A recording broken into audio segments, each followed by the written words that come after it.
Jays on Sportsnet. Presented by the all-new 2017 Honda CR-V. With revamped cargo space, it's the biggest van yet.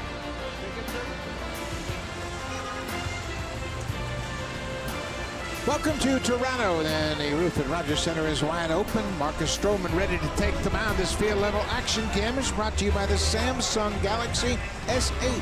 Unbox your phone.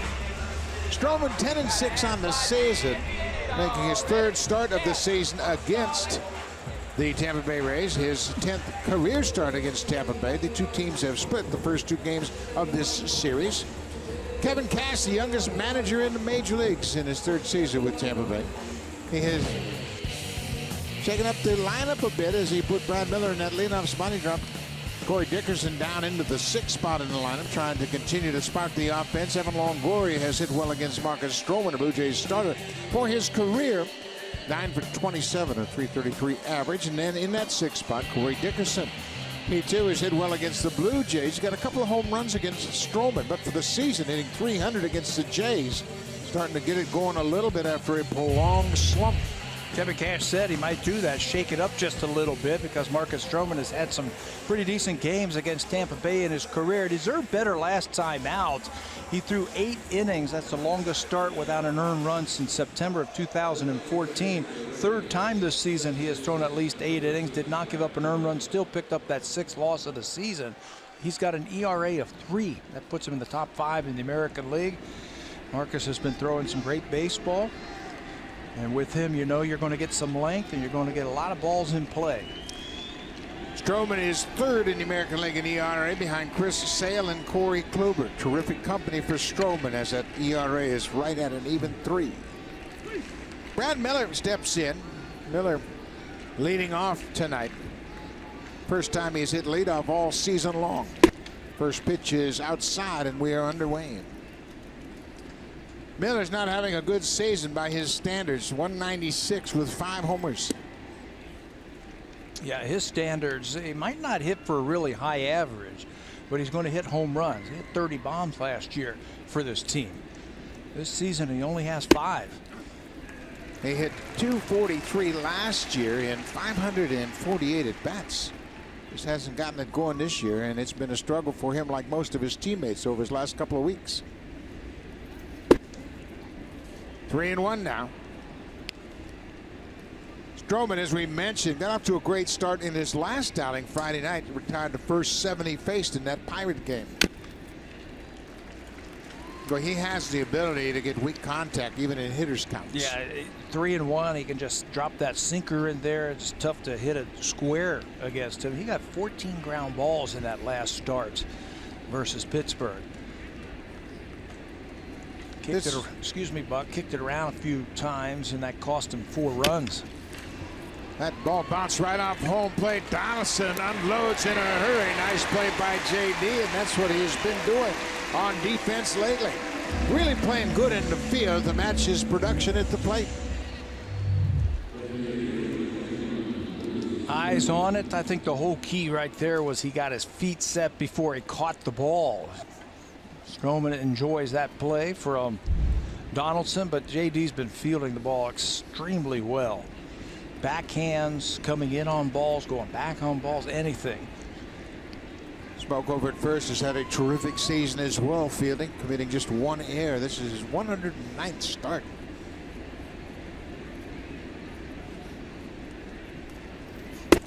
Stroman using that hesitation, misses with the first pitch to Lucas Duda. Duda homered last night at a 2-run home run in the 3rd inning. So first pitch changeup. Rays hit 2 home runs against Estrada in that game last night. Speaking of a changeup, there was one right there from Stroman off the fastball. It's a team that it should be a good matchup for Marcus if he keeps the ball down. They're a powerful hitting team. They hit their share of home runs like we were talking about earlier. 167 home runs, 5th most in the American League.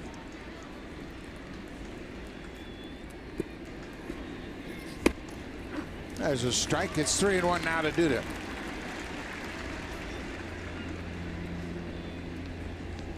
Well, Stroman's done a terrific job of keeping the ball in the ballpark lately. Only home run he's given up in his last several outings, a pinch home run to Kevin Smith of the White Sox. And he's done a great job working the ball down in the zone, getting those ground ball outs. That home run was just the first home run. That was in Chicago. He went 6 straight starts without giving up a home run. It's pretty impressive nowadays, the way the ball seems to be juiced. 1 home run in his last 9 games. There's a good sinker. That's what you were talking about. Bottom of the zone to be effective against this Rays lineup. You keep it down there, you're going to get your share of ground balls, and you're going to get your share of strikeouts. They also lead the Tampa Bay Rays, the American League, in strikeouts. This is 1,169 as Duda becomes the first victim tonight for Marcus Stroman. You stay down there and you keep it down. It's really tough for hitters to go out and get that ball. First time Duda has faced Stroman. Here is Evan Longoria. We mentioned his good numbers against Marcus. First pitch on the quick pitch, and Longoria just said, okay, I'll just take it. Not a big deal. Stroman wants a different baseball.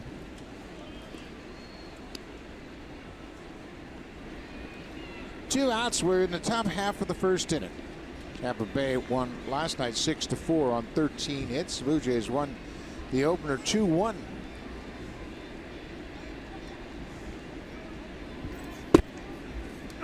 Breaking ball. 0-2.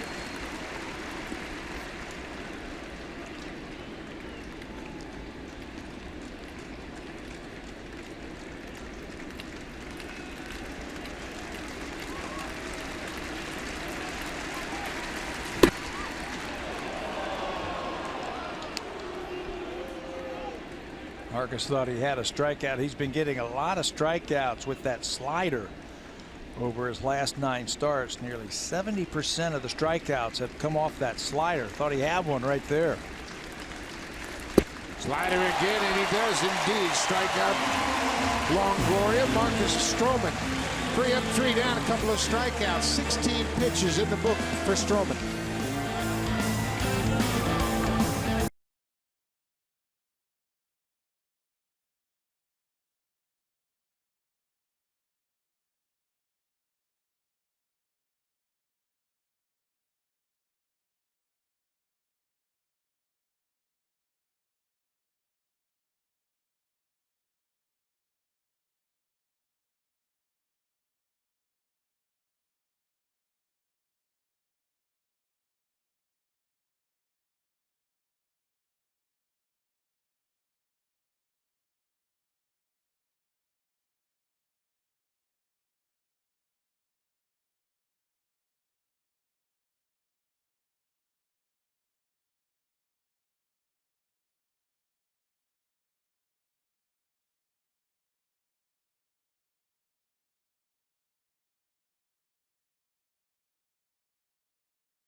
Things up for the Blue Jays as he does every night. He's in the top of the order, and he has put up good numbers against the Tampa Bay Rays for his career. Bautista is the active leader in home runs with 31 home runs against the Rays. His 80 RBIs, that's the 3rd most among active players. Only Robinson Cano and Adam Lind have driven in more against Tampa. And right behind him, Josh Donaldson, who too has fared well against the Rays this season, batting .357 with 4 homers and 8 RBIs. And they're prepared to take a look at Jake Faria. The second time that they're going to see Faria. This is his 13th start of the season. He's 5-3 with a .319 earned run average. He was recalled from AAA Durham on June the 7th.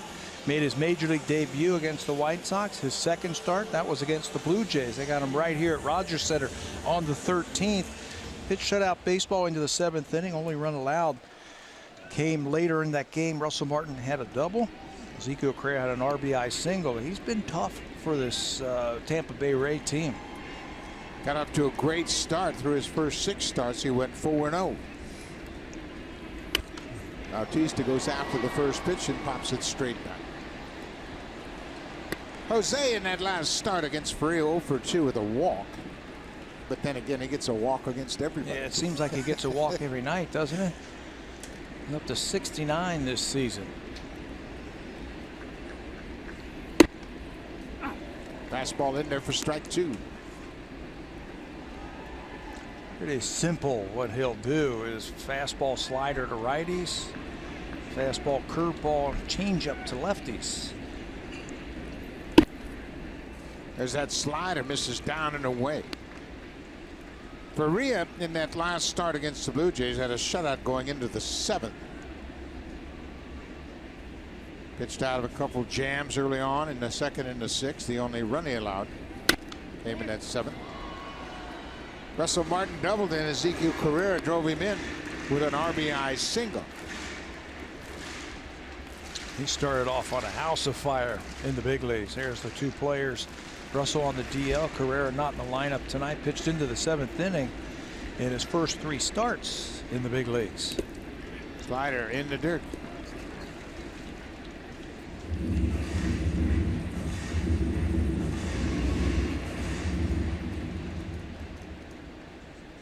At AAA, Faria went 6-1 in 11 starts at Durham. That earned him the call-up. Fastball fouled straight back.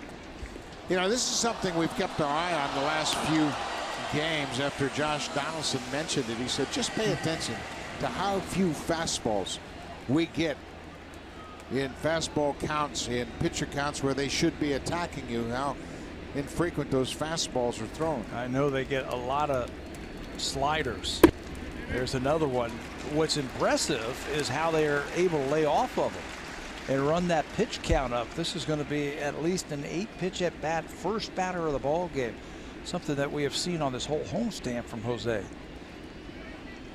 3-2. Slider on a 3-2 pitch, and he strikes out. So Josh Donaldson will step in. He has been swinging a red-hot bat lately. He's got 4 home runs against the Rays, and you see what he's done since 2015. Go-ahead home runs. He's hit 3 of those home runs on this homestand. But he's the all-time leader in the big league since 2015. He's hit 49 go-ahead home runs, 7 more than Harper, Bautista, and Pujols tied with 41. But those are big-time home runs when you give your team the lead. Those are some heavy home run hitters out there. To hit a home run, that's one thing. But to hit them when they count, when they help your team, from that stat we just showed you, nobody's better than Donaldson. He's had 3 of them on this homestand already. He rips that one into center.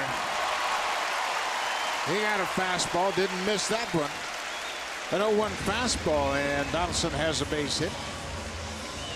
Let's take a look at the defense behind Jake Faria.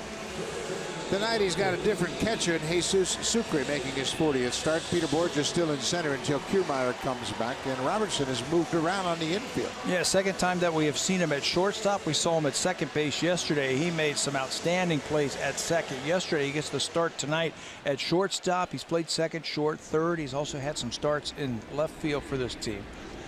No Adeiny Echeverria tonight, which is a little bit of a surprise. He's on the bench tonight. Robertson will get the start at shortstop.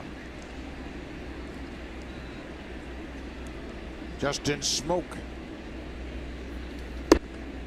takes pitch off the plate outside. Smoke last night 1 for 4. He was robbed of a base hit in his first at bat. Nice play at first by Lucas Duda. Took a potential double away from Smoke.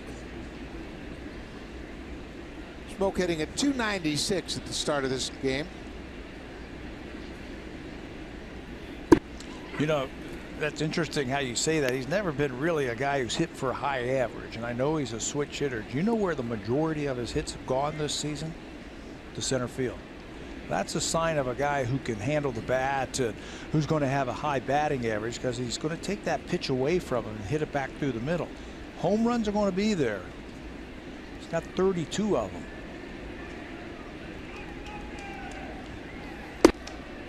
2 balls and a strike. Very deliberate in this first inning, trying to get settled in. We talk often about starters and the challenges they face in the first inning, getting into the flow of the game. Well, Kevin Cash was a catcher. Jim Hickey is the pitching coach, so they can have some pretty good conversations on that bench. And look who you're facing in the first inning. Teams are putting their best hitters, 1, 2, 3, 4. Back in the day, and I don't want to say back when we played, but back in the day it was, hey, let's put a guy with a high on-base percentage who can run a little bit first. Then let's put a guy who can handle the bat, maybe hit and run or bunt him over or anything like that. Then your best hitter, then your best power hitter. Now you've got all your best hitters up there. Most of the power hitters are hitting second now. Giancarlo Stanton's hitting second for the Marlins. Donaldson's hitting second here. Dickerson has been hitting second and leading off. 3-1 to Smoke. Pull to first. Morrison goes to first, back to the bag, and Smoke is retired on a 3-6-3 double play. Nice job at first base by Morrison.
Lopez behind the plate for Marcus Stroman. He was replacing Russell Martin when he exited a ball game early with what we now know was a left oblique strain. Now, Lopez told me one of the things that Martin quickly relayed to him before he headed into the clubhouse was to remind him just how far off the plate Lopez needed to be with Stroman pitching, particularly with that slider.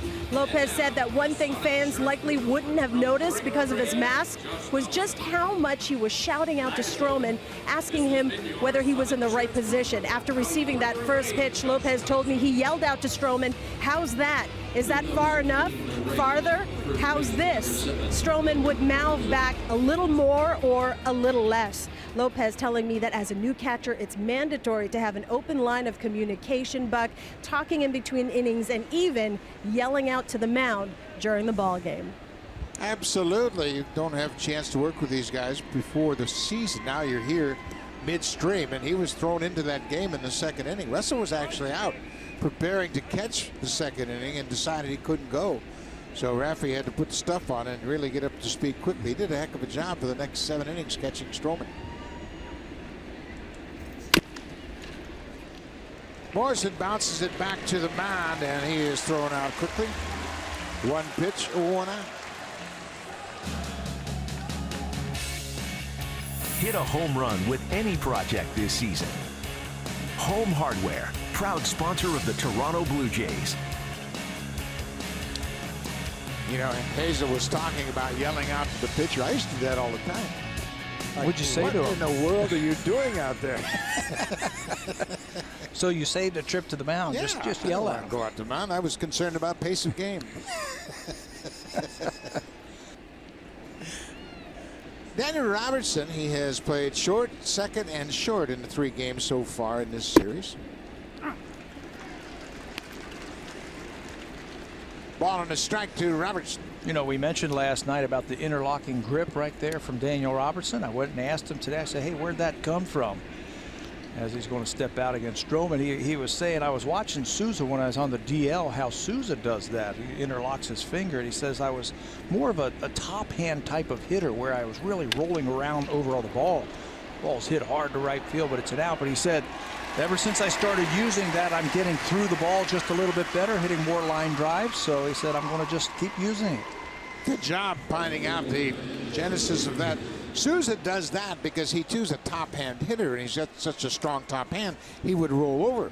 But much like the intent of that interlocking grip on a golf club, it keeps you from basically breaking your wrist and rolling over. Robertson told me that today. He said, I'd pick up a golf club and I would hit it and I just whack it far left. He started using the interlocking grip playing golf. He said, I'm hitting it, the grip, and started hitting it right down the middle.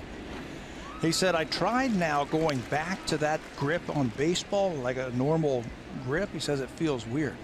So it's working for him. He hit a couple of balls really hard last night. Says it helps him to get through the baseball just a little bit easier. Corey Dickerson batting in the 6th spot for the 5th time this season. He has hit first or second for the majority of his time this year. He's led off 56 times. He's hit second 45 times. He's back down in that 6th spot. Battled some injuries last year. He also DH'd a lot last season. Sharply hit. Goins gets a wicked hop. That ball kicks up and hit him on the shoulder. That'll be a base hit for Dickerson. That last hop really bounced up, hit him square on the left shoulder. And that's another bad break for Stroman. He got another ground ball, but it ended up as a hit. That last one, sure-handed as they come at shortstop. Cannot come up with that one. That one looked like it got off his glove and then the shoulder. He's able to slow it down just a little bit. That's the first hit for Tampa Bay. Stroman had retired the first 5. This is Peter Borges. Takes one inside. Peel down to Eric Cooper. At first he said no swing. Borges playing in center field, filling in for the injured Kevin Kiermaier. Kiermaier played 5 innings last night in Class A Charlotte. His first rehab as he was in center field. He had a couple of DH rehab games early on. Had some back problems, shut it down, so he was back on the field. They hope to have him back by Friday. He was 0 for 3 at the plate. He's going to play again today and tomorrow, and you're right, hoping by the weekend that they get their starting center fielder back. Kiermaier is a good offensive igniter, according to Cash. He has used him in the 2nd spot a lot. And then you hit him down in the order. And of course, he's that guy that can turn the lineup over and have the speed aspect on base.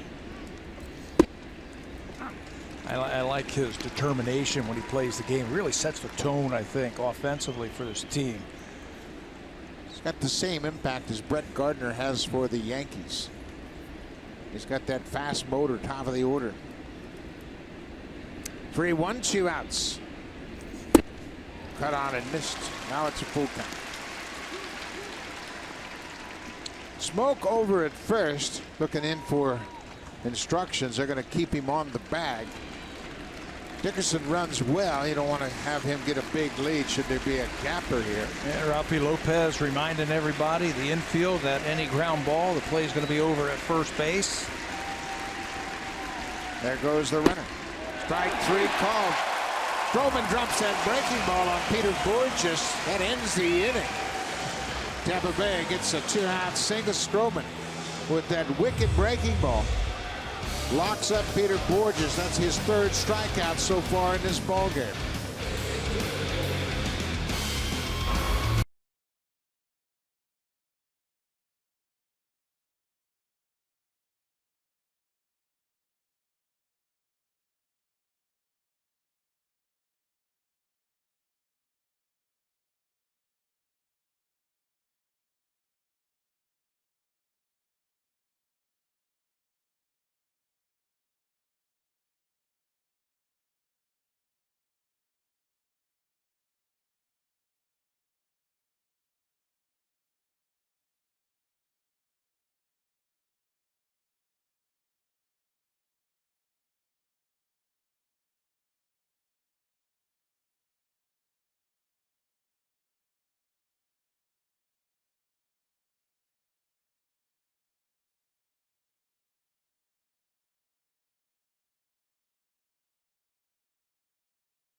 It's the Gene Hat, presented by Honda. Tomorrow, August 17th. Note the early start time, 4:07 p.m. Eastern. The first 15,000 fans in attendance will receive this Blue Jays Gene Hat. For tickets, visit bluejays.com. Bye. Big afternoon game tomorrow, the finale of this 10-game homestand. The Blue Jays are at 5-3 so far on the homestand.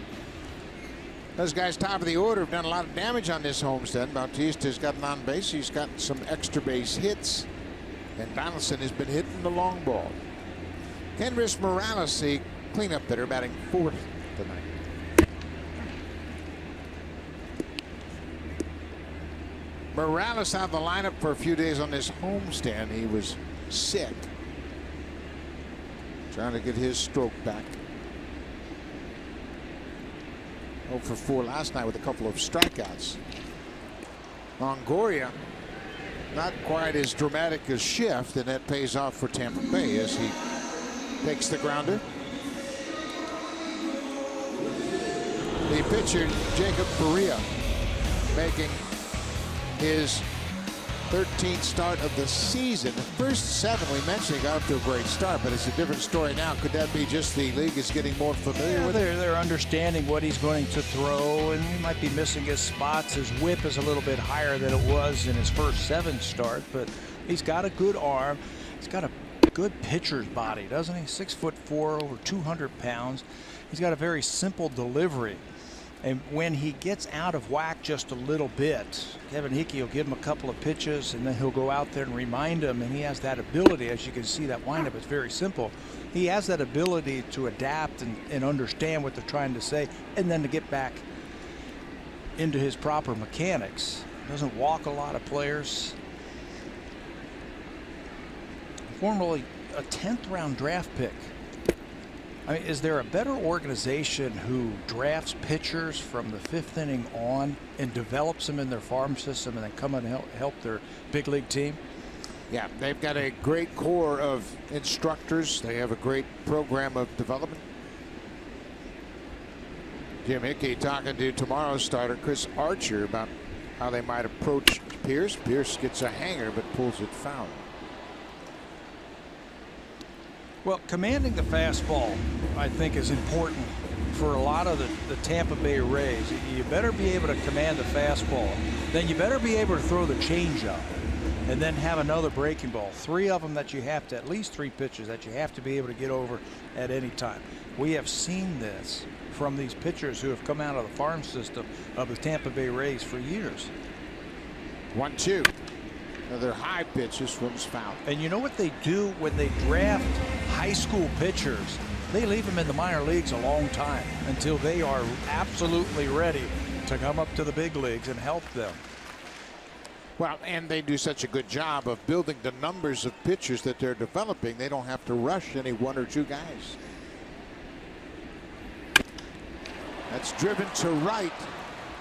Alex Smith is there. He makes the catch. Smith, normally a center fielder, playing in right, giving Steven Souza Jr. the night off. But you know what? There's some keys to development. First of all, you have to have scouts that can identify talent. Then you've got to have coaches and managers and instructors in the minors that can develop that raw talent. And then when they get to the big leagues, you've got to have a management team in place that can get the best out of here in the big leagues. Learning in the minor leagues is so key, so important for young players. Repetition, finding something that works for you, getting out there and developing, making that development, having the coaches to help young players. I mean, they're 18 or 19-year-old kids coming in playing professional baseball. They don't know how to play baseball. They're talented. You and I have both been there.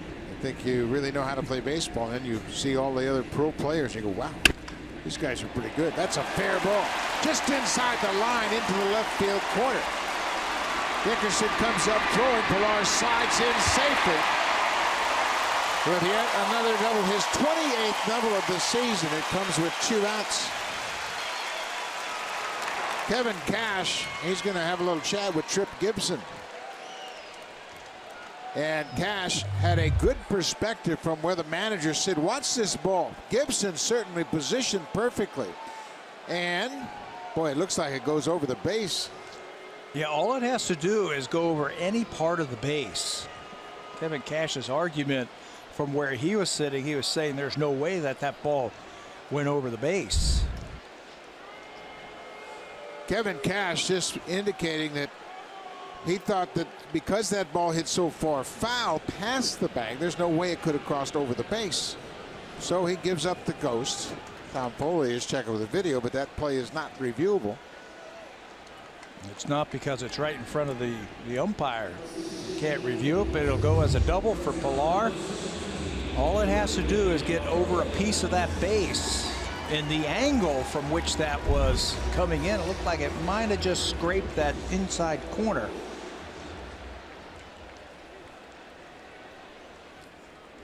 Slow motion has really put pressure on the umpires. The super slow mo. They got to call it when it happens, and we get the benefit of saying, oh, yeah, look, frame by frame. I think it's a 1/10 of an inch foul. This is Ryan Goins.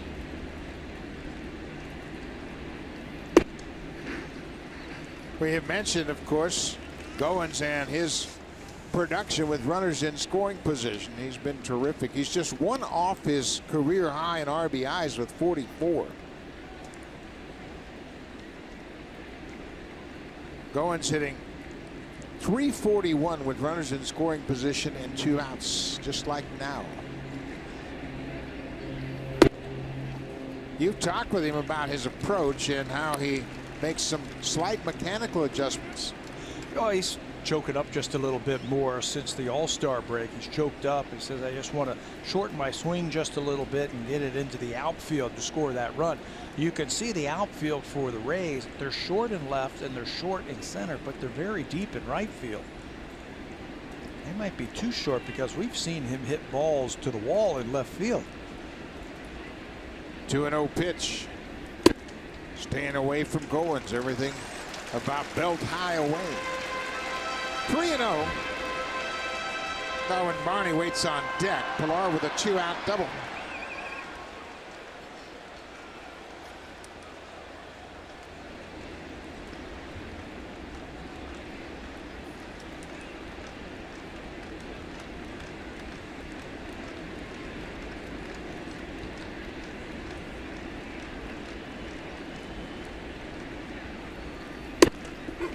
Right on the corner. Again, another pitch away. If he moves it about 6 inches over the plate, Goins is going to hit a double to left center. Yeah. That's about the right height for him. For him, and that's why I was talking about the left fielder. Seems to be very shallow. Goins has a little juice in that bat now, and he's hit a couple of balls on this homestand to the wall in left field.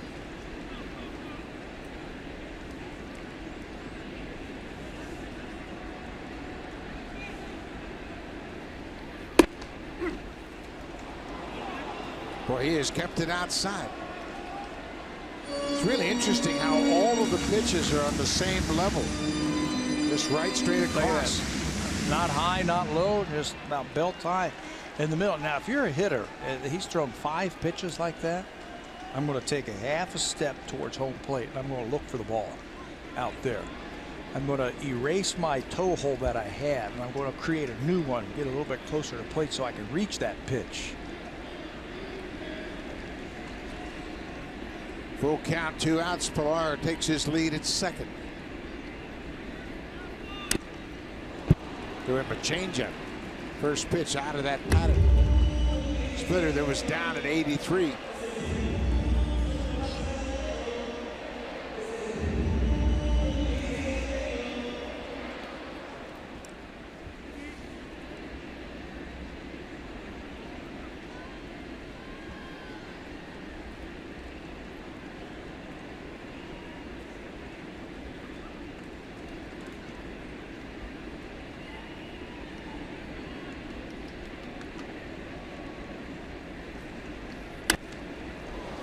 Had a good hack at that pitch, a little bit up. When you have this many pitches in a particular at bat with the base runner at second, and Goins and Pilar have played together all the time. When a catcher sets up, a base runner could subtly give you location. If that catcher sets up early, you can have a sign. Maybe you move your right foot first, which means it's outside. Your left foot first means it's inside. Something as subtle as that could be a real advantage in a situation like this. You played on teams, those Milwaukee Brewer teams are some of the best I've ever seen. First 3 innings, they'd use a certain sign. The middle 3 innings, they'd use a different sign. But you're right. If a catcher sets up too early, he's going to let you know what's coming. It's great. Behind the middle of the plate right now. Goins hits it to Morrison. He'll go to the bag and beat Goins, and Faria wins that long battle. Blue Jays get a 2-out double, leave a base runner. No score after 2 here at Rogers Center.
Cam.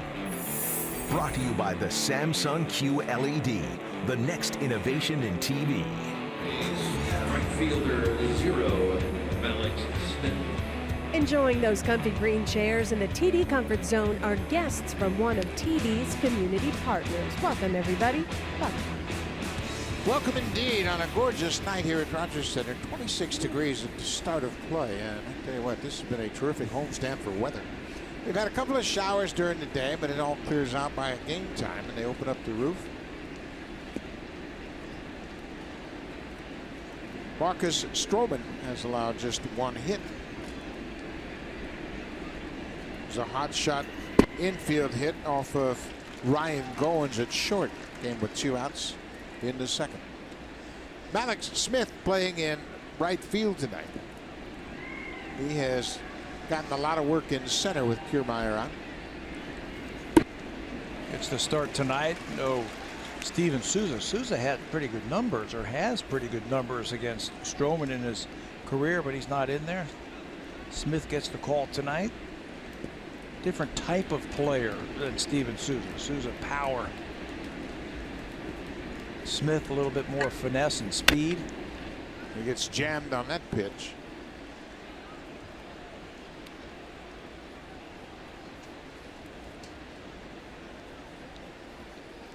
Infielders with Stroman throwing so many ground balls really got to be on their toes with Smith, because he can get out of the box and get down that line. I think they need to shorten up because he's so fast. No need to worry about it now. No problem now. Smith strikes out. 4 strikeouts for Stroman. Marcus Stroman, we mentioned he was third in the American League in earned run average. Only Chris Sale and Corey Kluber have a better earned run average than Stroman, and it started back in June. June the 28th. Since then, only James Paxton has a lower earned run average than Stroman. His is just higher by percentage points. That's in the American League. Remember, great lineups, DH, deep lineups in the American League. 194 earned run average. Pretty impressive. For Marcus, this is his 81st career start. This is Jesus Sucre, who took that first pitch for a strike. Now it's a 1-2. You know, you look at some of the teams that Marcus has faced and where he has faced them. At New York, at Boston, at Cleveland, at the White Sox, at Houston. That's just some of his starts since June the 28th. On the road, more games on the road than he has had here at home. He also had a game versus Houston here. That's one of the best hitting teams in the American League. He also had Oakland here and Pittsburgh here. Slider lifted into the air. Goins comes over from short and makes the play.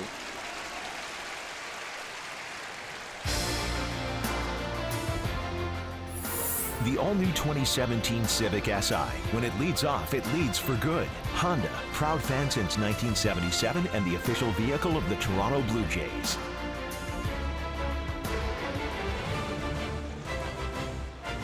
Blue Jays have drawn well on this homestand. Crowds well over 30,000 each game. At 33,719 last night. Over the weekend, well over 40 each of the day games, Saturday and Sunday. Back to the top of the order. This is Brad Miller batting with 2 outs. What's wrong with that pitch? Yep, he went after it. Tripped Gibson down at third, called him for the swing. As a hitter, facing someone like Marcus Stroman's got to be tough. He's so unpredictable. One ball will go down and away like that one. Next one will come in on your hands. Next one will go up. Next one will go down. And then you throw in all the variations of his windup. It could be maddening for a hitter. Yeah, he's no day at the beach, that's for sure. 1-2 on Miller. Fastball just off the plate inside. Rafi Lopez, much like Russell Martin, kind of a small catcher, and that really gives the umpire a good advantage calling those inside pitches. You look right over the top of his head and you could see the strike zone, you could see the inside corner. Even when the catchers are moving inside, they can stay low enough to get out of the ump swing.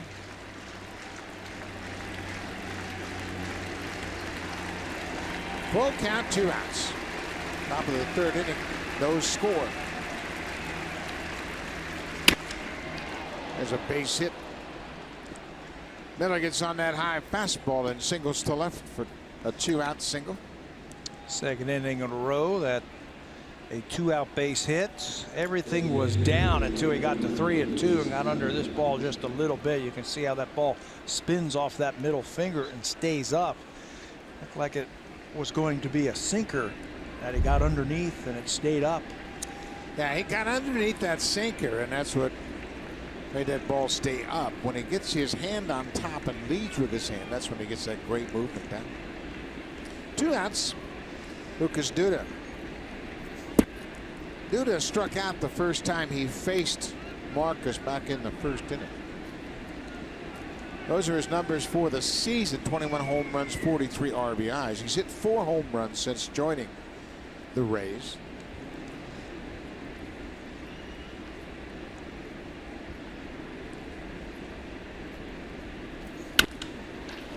There's another base hit. Miller's going to turn around second. Bautista gloves it, throws to second. Duda's on his way to second. He slides in safely with a double.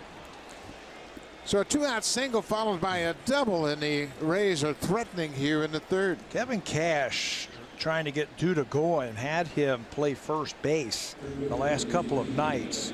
Reason being, this is his first trip into the American League.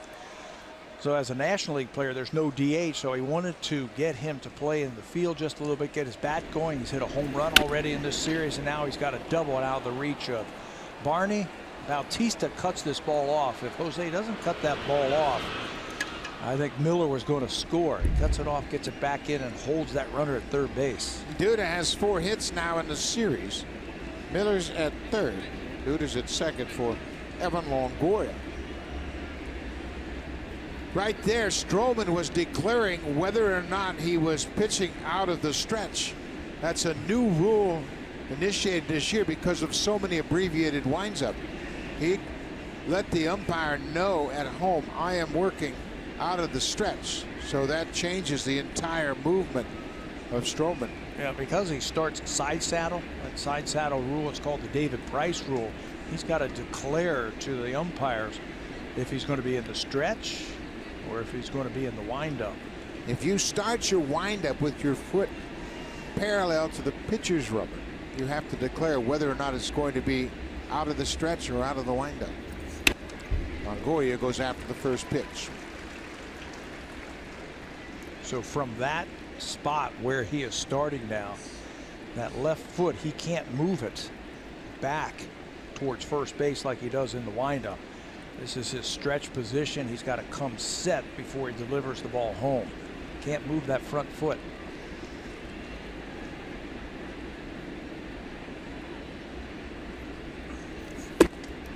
Good slider, took it a little bit further off the plate that time.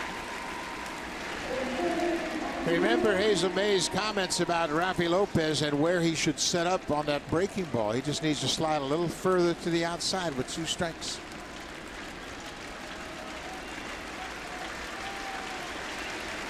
Longoria behind 0-2.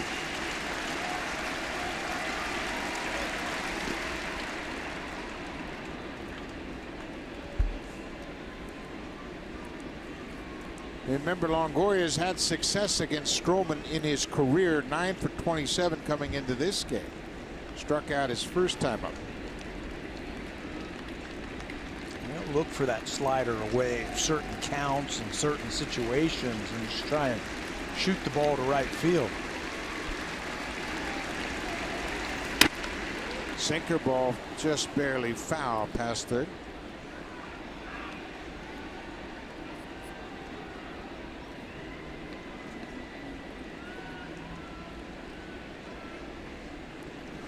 You saw Lopez set up very quickly and very early inside. I don't have a problem with that because Stroman's sinker is so good.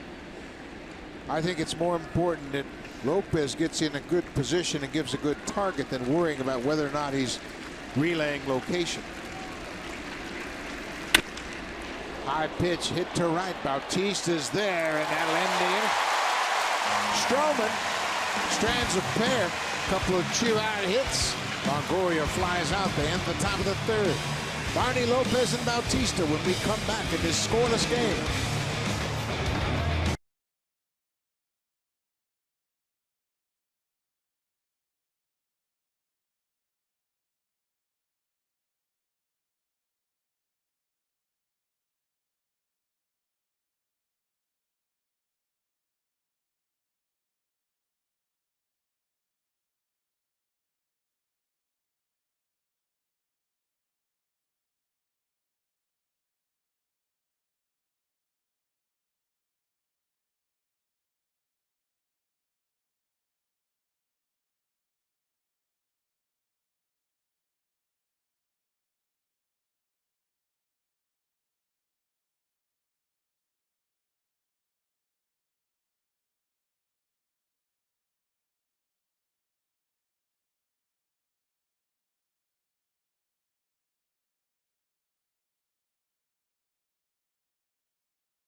The Red Sox have been scoring a ton of runs lately, and so far they have been stymied, but it's early. Lance Lynn pitching in that ball game. In fact, you mentioned it, that they are honoring the 1967 World Series champ, the Impossible Dream team of Carl Yastrzemski and Hawk Harrelson and Jim Lombard.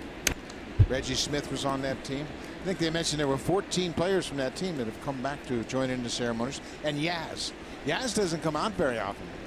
But I saw him in a pregame interview. He had his Red Sox uniform on. It was pretty cool. What a great player he was. Oh. According to Hawk Harrelson, who's there, Yaz won the Triple Crown that year. Says Yaz had the most impactful season on a franchise in the history of the game. How about that? Yeah, he turned things around for them. Yeah. They were struggling, and he just had that great season, won the Triple Crown. And that's an oddity because the year before, Frank Robinson won the Triple Crown for the Orioles. When Barney hits it to third, it's never a good thing with Longoria over there. Barney's retired 5-3 on the ground down. I got a chance to play against Yaz a lot. Played against Hawk Harrelson, of course, too. But, boy, Yaz was an intense player, man. He played hard, and he hit the ball hard. Of course, he was mentored by Ted Williams, and he set a high standard. When you think about the left fielders for Boston for a while, it was Williams, and then Yaz, and then Rice, and then Greenwald. That was it. Yeah, it was pretty amazing how consistent they were with their left fielders. It is amazing when your best player sets the example for your team, and then how it can go from generation to generation right down the line. Pass it right on. Rafi Lopez, the catcher, batting ninth. Well, you know, you mentioned Williams, of course. No, everybody was afraid of him. They were afraid of Yaz, and they were afraid of Rice. Don't step out of line, or you're going to hear it from the big guy. A.J. Hinch told us that's the same way as players feel about Josh Reddick. Said he's a little bit scary. They don't know how to take him just yet. I imagine the same way in New York when Derek Jeter was there. I mean, he set the example for 20 years for that organization. Lopez fouls it back. It's 2 balls and 2 strikes. Rafi Lopez getting a chance to play with Russell Martin on the DL. In case you're just joining us, Miguel Montero has rejoined the Blue Jays. He played 1 rehab game in Buffalo last night. Went 0 for 3, caught 6 innings, and he is back on the active roster. With that, Mike Ullman, the catcher, was designated for assignment. Correa lost his toe hold. It fell off to the side. It's a full count. Bautista's on deck. He'll bat next.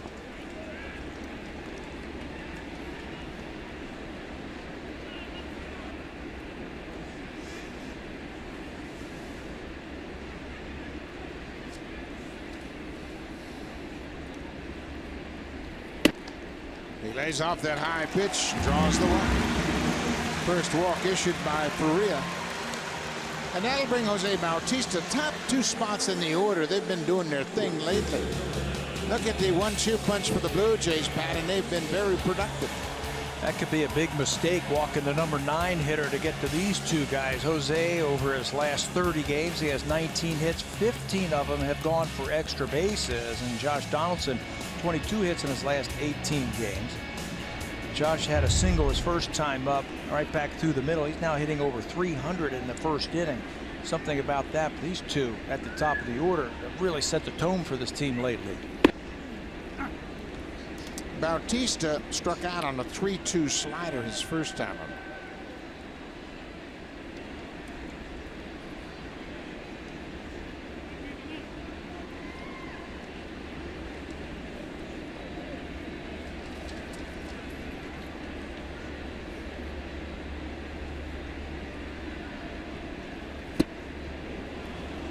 Another slider well out of the zone. He went after it. It's 0-2. I know they don't want him to think about hitting the ball the other way. That time on that swing with 3 infielders on the left side, he was trying to yank it through him. But if he wants to cut his swing down here with 2 strikes, take what the defense is going to give him, he could send Lopez to third base with a single to right field.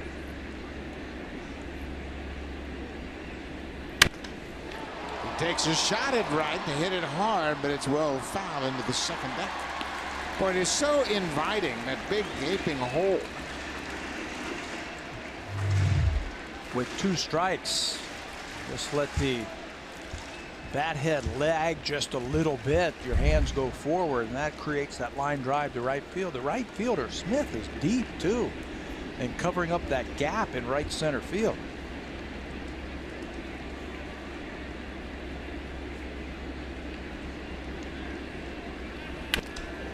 This ball is going to get down over Smith all the way to the wall. Lopez is being waved around third. Bautista will stop at second. There will be no throw. 1-2 punch indeed. Another extra base hit for Bautista, the game's first run. And it looked like he was going to right field with 2 strikes.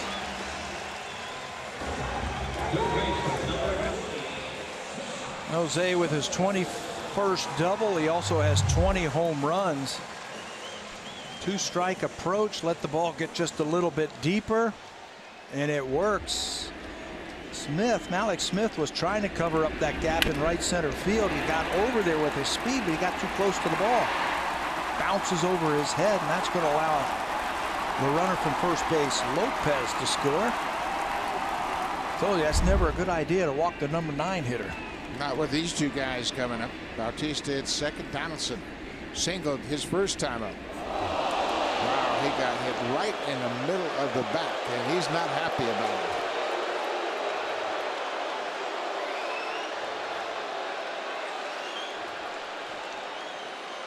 it. It hurts. Yeah. Intentional or not. And your first reaction is, I want to get out there and have my say.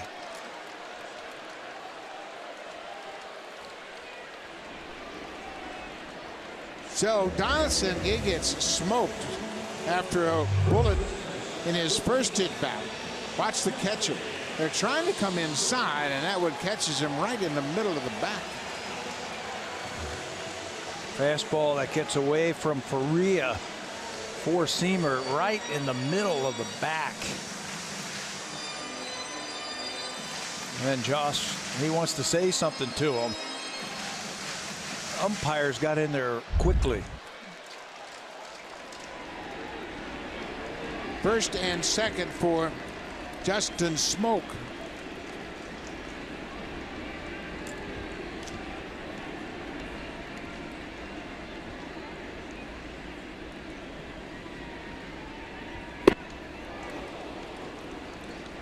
Smoak, after everything calmed down, thinking, I'm going to get a good pitch to hit here on this first pitch. Looked like they changed up on him and threw him that little split change.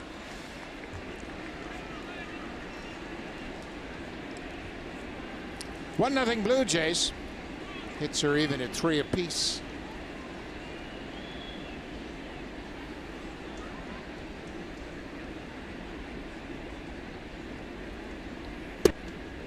This is another reason I don't like the second base slide rule.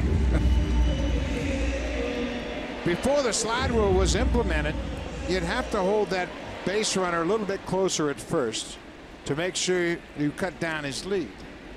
Then after Donaldson gets hit, you think, okay, maybe Donaldson can break up 2 because that's what he wants to do. But now you can't do that.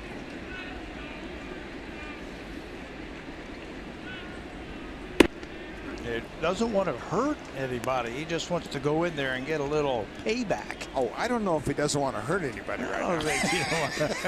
He don't want to hurt anybody for the long haul. Yeah, he wants to let him feel it, just like he felt that fastball in the back. You bet. Can't do it now. Nobody was better at that than Frank Robinson. 1-2, 1 out. Smoak asks for time, and it's granted. Yeah, you hit Frank Robinson and put him on base and put a double play in order. You were in trouble if you were a middle infielder. Yeah, second baseman is saying, oh, no. He hit him. That's not a good idea for me.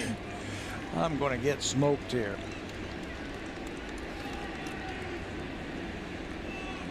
One and 2.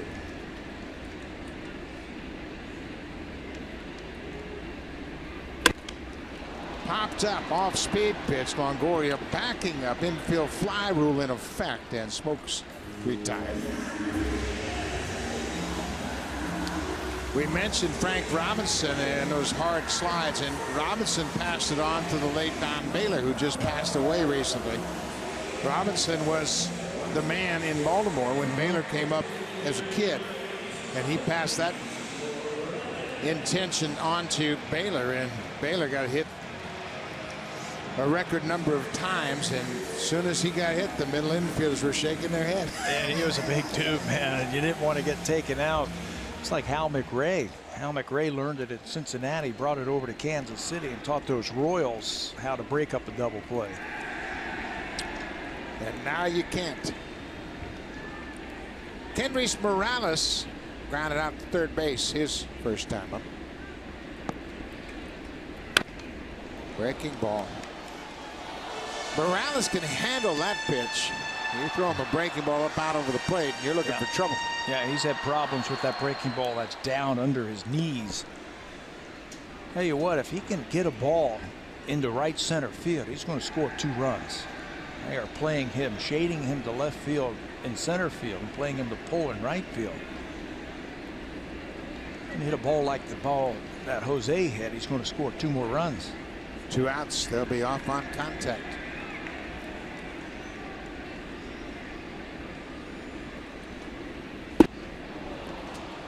That splitter again.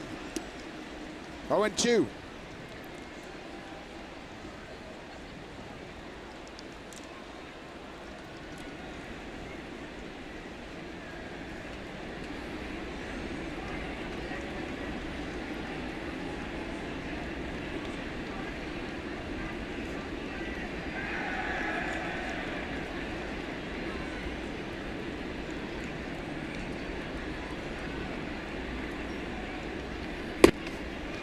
Sucre fakes a throw to second. Bautista we're nearly off far enough. So it's 1-2 now. Blue Jays have broken through here in the third. Rafi Lopez drew a 1-out walk. Bautista knocked him in with a double.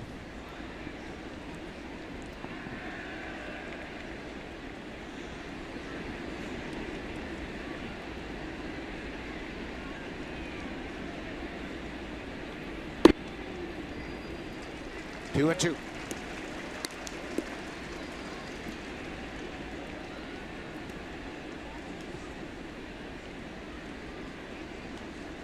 Marcus Stroman has allowed 3 hits. He's got the slider working so far in this game. He's racked up 4 strikeouts already.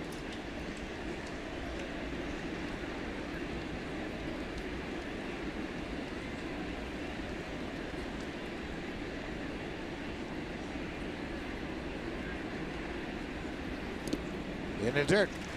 Full count. They just won't throw him those fastballs. No, and it's from 0-2 to 3-2. So Morales has gotten himself back into this count again. A couple of runners on base. They're going to be off now on the pitch. Sucre reminding everybody again the play is going to be over at first base. Kendrys Morales has driven in 14 runs against Tampa Bay this season.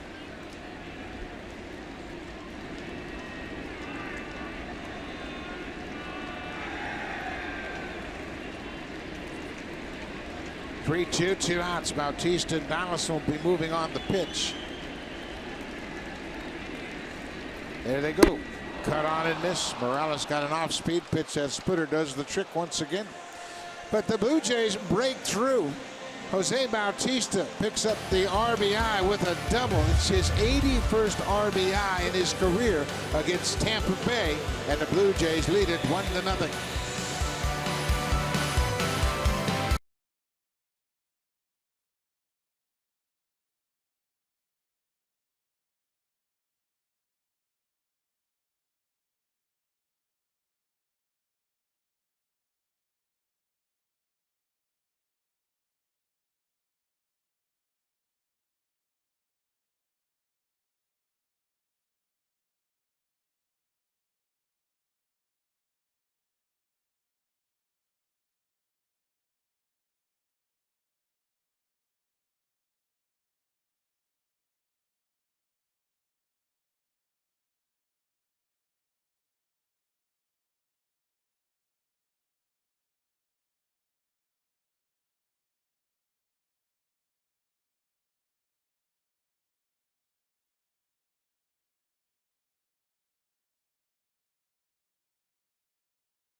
season in Wales with a matchup against Swansea City.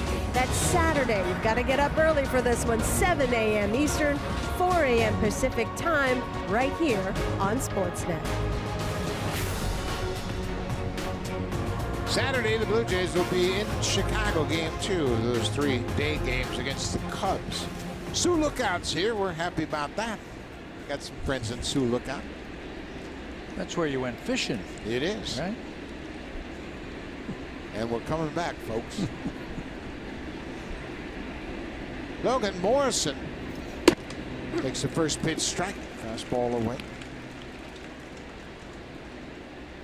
Morrison tapped back to the pitcher on one pitch back in the second inning. Stroman leaves that breaking ball off the plate. A lot of eye contact between Lopez and Stroman.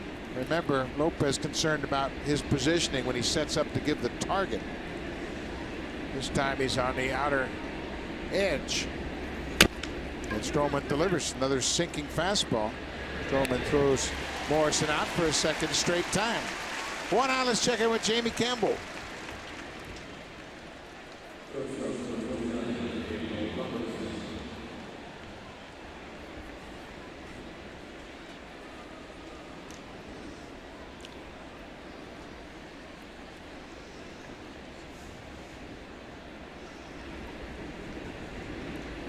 Jamie, you could have got a better seat than that. Come on.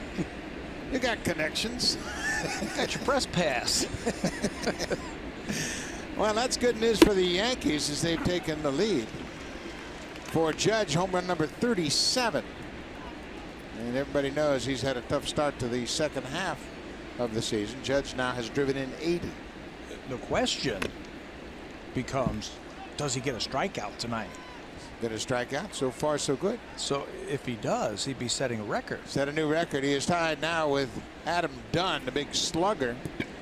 32 straight games with a strikeout. Nobody wants to own that record. No.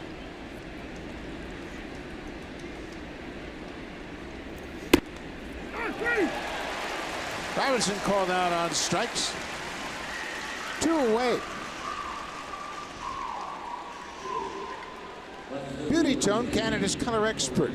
Available exclusively at Home Hardware and Building Center locations. Those last 3 pitches to Daniel Robertson, as a hitter, Daniel should just say, hey, you know what? He threw me 3 unbelievable, unhittable pitches. One was right at the knees, down. The other one was right on the corner, in. The last one right on the corner, away from him. Nothing you can do with that. Stroman got 3 signs and wanted a new pitch. This ball's going to come back and clip that outside corner. He just can't pull the trigger. I mean, 3 pitches that he can't hit them. Corey Dickerson has another hit. Bautista over quickly trying to hold Dickerson at first. Here's the throw to second. It is not in time. Corey Dickerson is 2 for 2. That double his 28th of the season. He's hit well against the Blue Jays. He's averaged over 300 for the season. And that's 41 games now that he has had multiple hits. Picks on that low fastball and golfs it past Barney, and then with his hustle and his speed, he's going to turn that ball into a double. He just busted it out of the batter's box, had a double on his mind as soon as he hit it. So he's 2 for 2. Bautista knew what was up. He got over there as quickly as he could, and his throw was just late at second.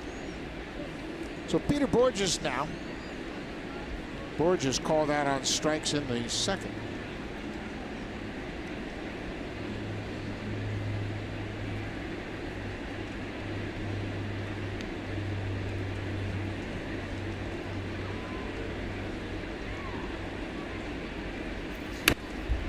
Goes after the first pitch.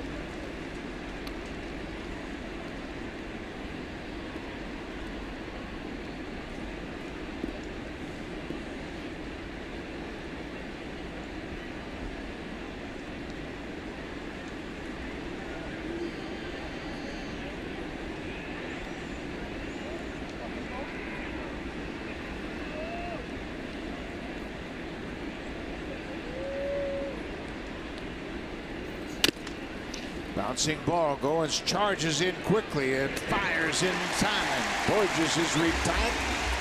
The Rays get another 2-out hit, but they have left 4 on this game so far. Stroman has a 1-0 lead.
Join us for Blue Jays Back to School Day.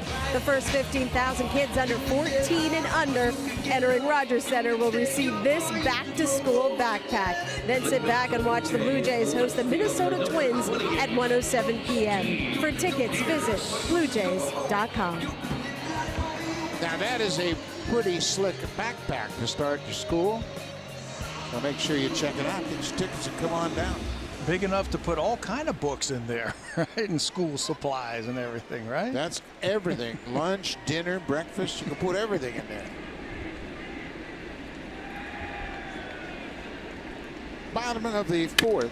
Steve Pearce hits one high and deep to right. Malik Smith back at the track. It's gone. Home run, Steve Pearce. He hit it into the bullpen in right center.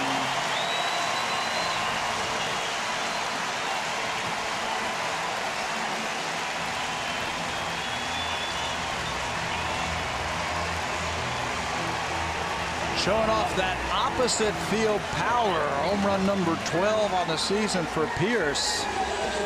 I can't recall any of his home runs going to right field until tonight. Caught up with that fastball away from him. That ball just shot out of here to right field. He absolutely smoked it to right. Kevin Pillar.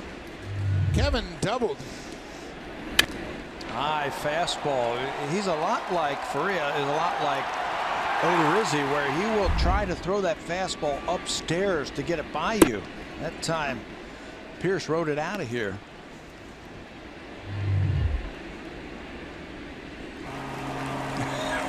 You come to a ball game, you get to see a homer from the front row. Good job. Pillar pops it up right behind home plate. Sucre flips the mask off and makes the catch.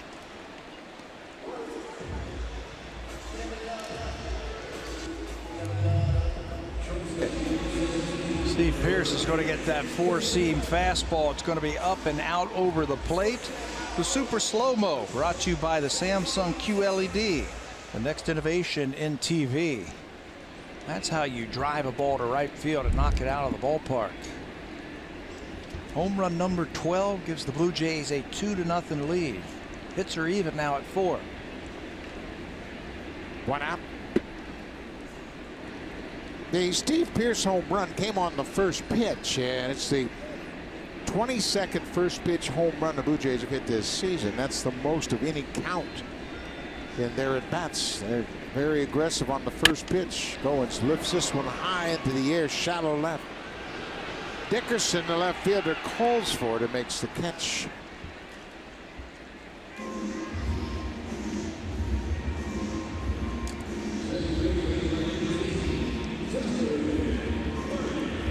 He is not afraid to throw upstairs in that strike zone with that fastball.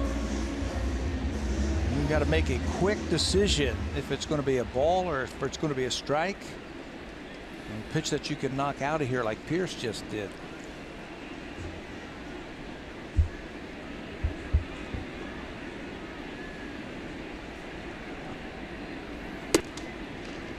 Fastball away for ball one. The Blue Jays, they have really pounded out the home runs. Steve Pearce with his 11th of the season. Blue Jays have now hit 34 home runs since the 26th of July. That leads the majors. Steve Pearce has taken over that left field job day in and day out. Hasn't even been a question. He's taken that job and run with it. 1-1 to Barney. Fouled up. Pierce got injured a calf muscle, had to go on a DL, and since he's come off the DL, he has really taken off with the bat. His first season with the Blue Jays, I think because the Jays as a team got off to a slow start, he felt a little urgency in his approach and got into some bad habits. Anytime you get to a new team, you want to do something to help him out. Barney pulls it on the ground. Robertson, it's short in time, and that'll end it. But Steve Pearce with a leadoff home run will go to the 5th, and the Blue Jays have a 2-0 lead. Now time for a Blue Jays Central update. Here's Jamie Campbell with Greg Zahn from the Samsung broadcast studio.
Now, if you remember last night, Kevin Pillar lost that routine fly ball in the twilight.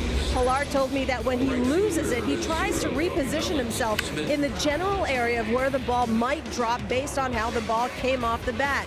You'll see him take a couple of steps there backwards just to make sure that with the turf, it doesn't go over his head. Pillar admitted he could have done a better job in communicating to his colleagues that he lost the ball, but Bucky said he was also mindful of preventing the men on base from running on him. Yeah, absolutely, and it's a very, very unnerving feeling when you know there's a ball up there. It's coming down in your neighborhood, but you're not sure where it's coming down.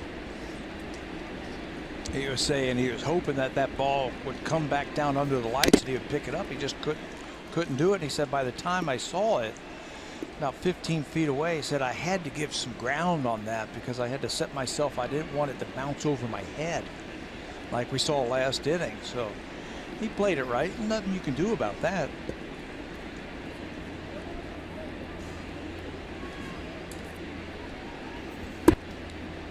Alex Smith, the leadoff man here in the 5th, called for the swing.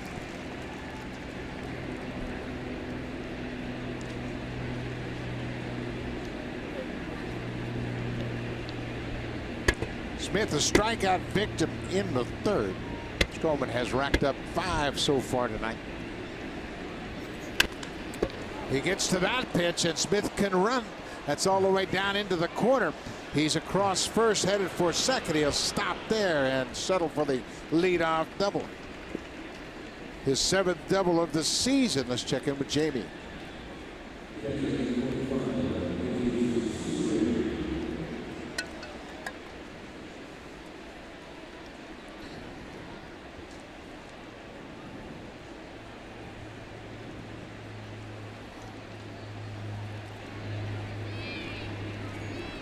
We will see the Cubs over the weekend, of course. First chance for a lot of these players to see Wrigley Field firsthand. It'll be an exciting weekend. So Votto's halfway there. Halfway there, reaching base once already.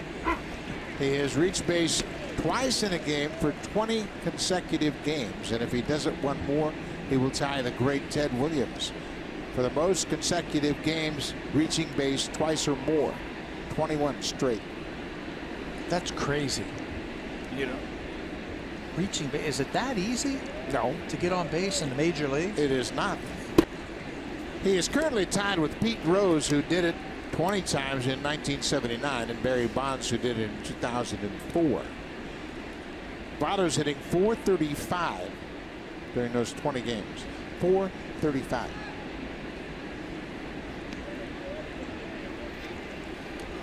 Good idea.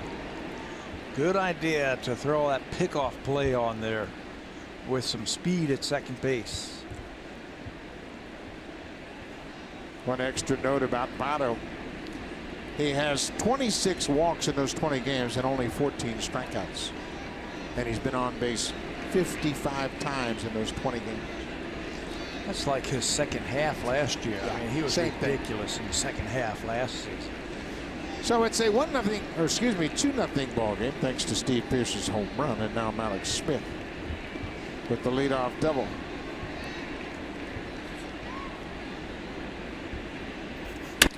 Sucre hits the ground ball. Barney will go to first, and on the play, Smith goes to third. Productive at bat for the number 9 hitter.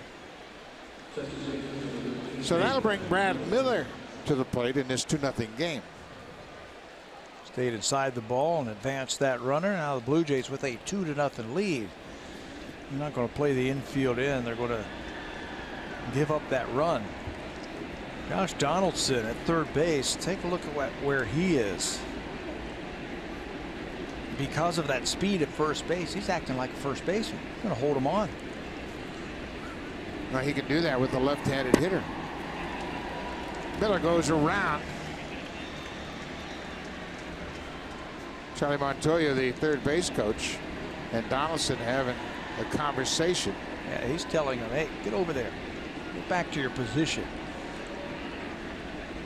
Interesting. Donaldson will break as Stroman delivers the pitch. He breaks off third, but he's not off very far. So he has the luxury of playing on the bag because Miller's a left-handed hitter. Blue Jays scouting report suggests he doesn't hit it on the ground toward third. They have him in a semi-shift. Breaking ball. He's not hitting that to third. And then Marcus's slider has been so good over his last 9 starts. He's been getting a lot of strikeouts against it. He has the lowest slugging percentage against that slider over his last 9 starts. He's picked up 5 strikeouts tonight. He needs one here.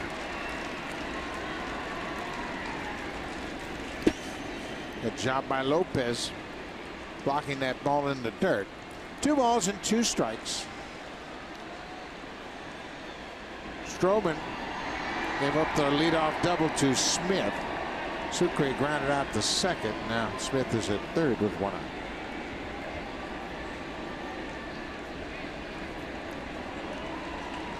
I love that. You hold him on like that so he can't get a very big lead. There's a ball in the dirt. With his speed, he could score easily.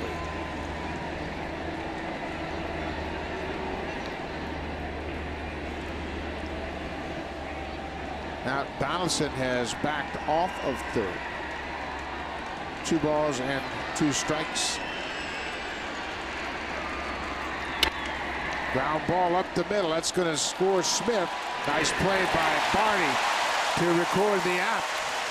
They took a hit away, but on the ground out, Smith comes in to score. RBI for Miller, number 27, and it's a 2-1 ball game.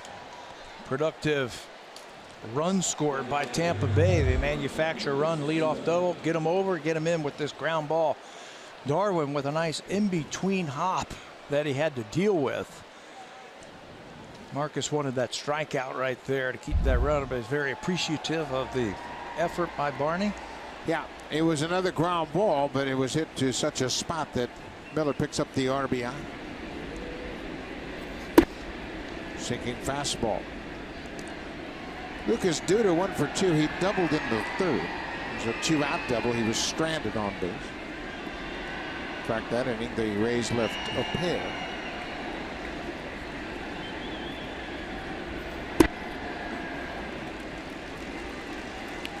And a few more effective changeups tonight. Yeah, he's got that in his bag of tricks too, doesn't he?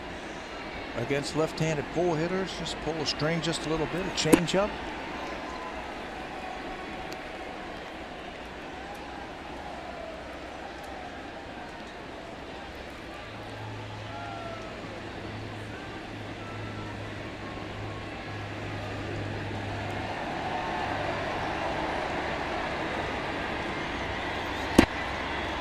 Bounce right on home plate. It's now 3-1 to Duda. Evan Longoria is on deck.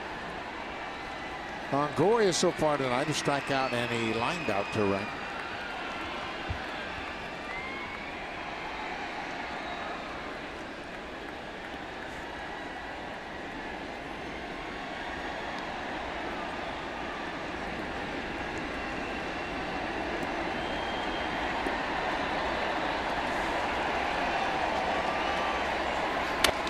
Duda hits it hard. Barney's in the outfield. He'll take his time. That ends the inning. But the Rays get on the board. Malik Smith with the leadoff double. He scores on a couple of ground balls. It's a 2-1 game as we head to the bottom of the 5th.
Care for the company as much as dog owners care about puppies. Aw, puppy.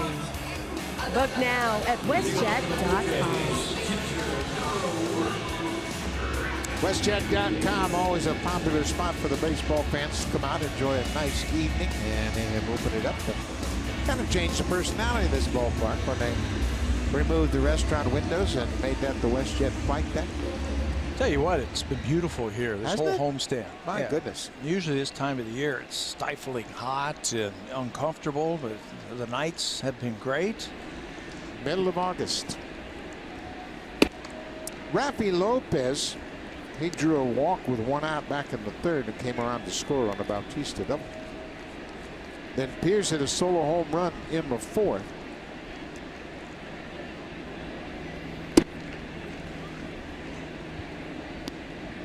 Tampa Bay's had a tough stretch of games coming out of the All-Star break, but one thing that hasn't changed with Tampa Bay, they're still pitching well.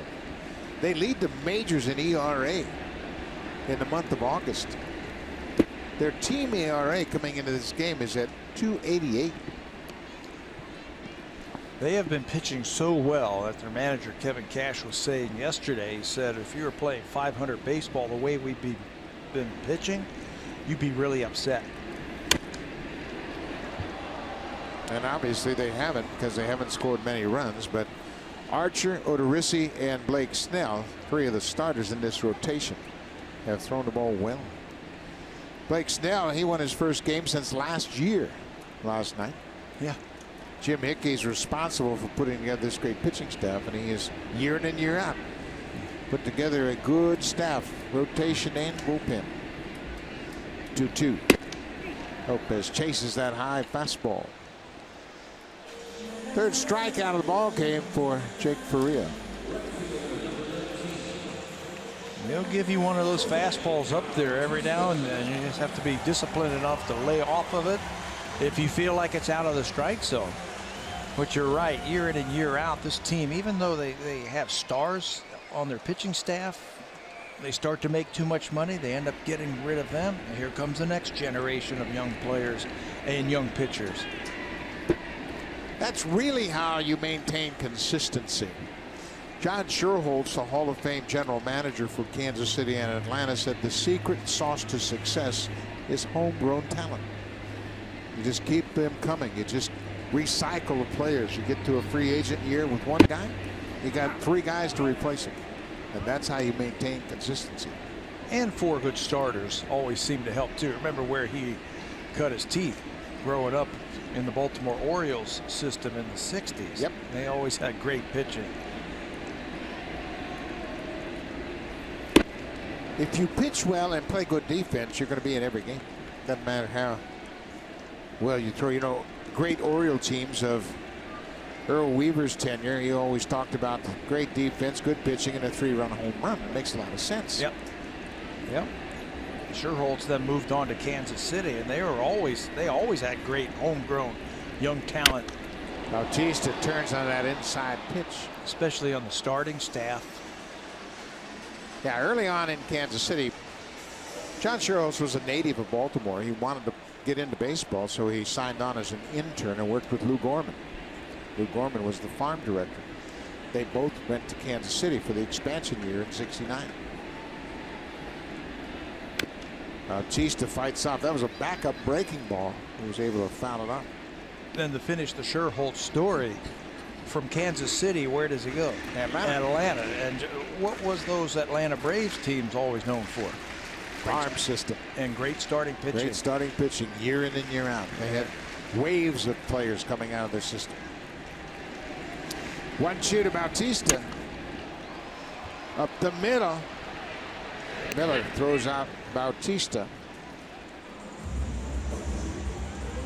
Josh Donaldson has a single. He was hit by a pitch his last time up, but boy, he has hammered some home runs on his homestand. His last 5 home runs, Pat, and I guess you could say they were all kind of mistakes. Don't throw it down the middle of the plate and built high. He's going to crush it, knock it out of the ballpark. 7 of his home runs have gone to left field, 6 have gone to center, and 5 have gone to right field. So it doesn't matter where you throw it. He's been able to knock it out of the ballpark. But from that little cluster we saw right there, anything middle in or middle up, he's hammered it. Well, you can bet he is really focused on this at bat. He was hit by a pitch right in the middle of the back his last time up.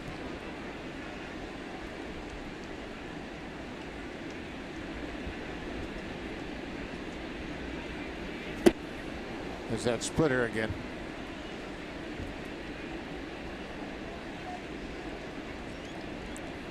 Ball on a strike.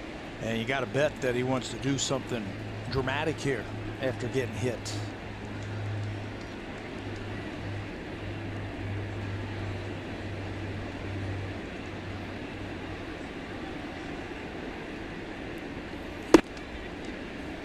Got his fastball there, but it was low. The Blue Jays won the opener on Monday night 2-1. Tampa Bay won last night, and the Blue Jays have the lead 2-1 here in the bottom of the 5th.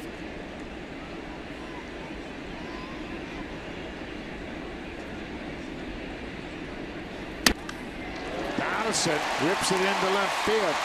He waited on that splitter and hits it into left for a 2-out single. He is 2 for 2. Been on base 3 times. He's a good breaking ball hitter.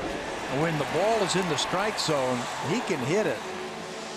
At times he got a little anxious on balls away from him, throwing a lot of breaking balls. That time he waited for that ball, hit it hard to left field. Generally, a hitter with that dramatic a leg kick would have trouble with breaking balls because it's all about timing, but he has the ability to keep that bat in the hitting zone for a long time. 2 outs for Justin Smoke. He's 0 for so far. That's going to be into the seats, out of play.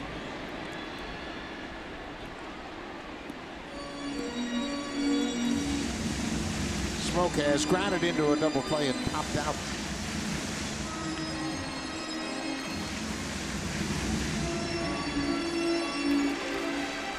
Jacob Faria made his second big league start against the Blue Jays. He held them in check 6 1/3, 1 run on 6 hits. He's pitching about the same way tonight. He had 8 punch-outs in that game tonight. Blue Jays have only struck out 3 times so far through this 5th inning. A little bit more information on that splitter.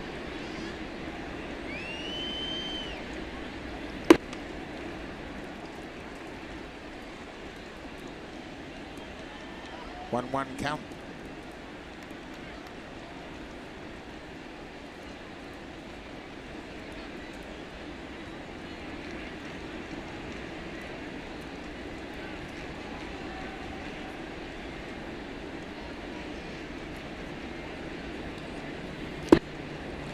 Chased that splitter away. It was off the plate, and he took a wild swing. It's 1-2 now. He's got about 10 to 12 miles per hour difference on his fastball in that splitter. That's about what you want from your best fastball to your changeup. And he throws it right out of the same arm slot, making it tough for those hitters to pick up on it.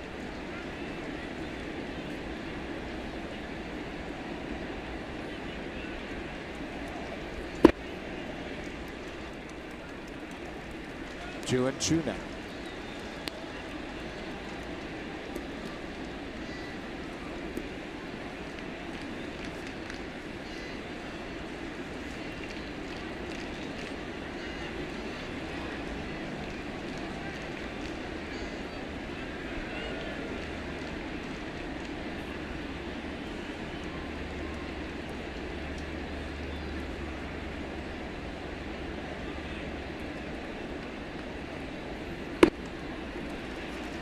Now it's a full count. So Donaldson at first with 2 outs. Morales waiting on deck if Smoke can reach base. Morrison just hollering to the pitcher that I am playing behind Donaldson, so don't make a throw over here. Josh will get an extra lead. You want to stay right behind that runner, and then as the pitch is on its way, give it a little bit of ground. But you don't want to be backing up as that ball's crossing the plate. There goes Donaldson, ball 4 to Smoke. Just the second walk by Faria. He's also hit a batter. And that'll bring Morales to the plate. And that'll send the catcher out to the mound to have a chat. Bottom of the 5th, 2-1 ball game. Faria has thrown 89 pitches. He is very deliberate, especially when he gets guys on base. Yeah, and he's had guys on base in every inning. Pitching out of the stretch, he becomes a little bit more deliberate. Now the Blue Jays got to come up with a clutch hit. Morales 0 for 2 with a strikeout.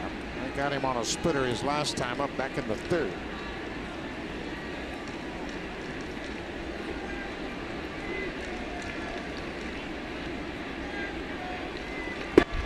There's a high breaking ball. The Blue Jays have had a batter reach base in every inning. A double play in the 1st erased the Donaldson base hit. Pierce hit a solo home run leading off the 4th, and now Donaldson singled and Smoke walked here in the 5th.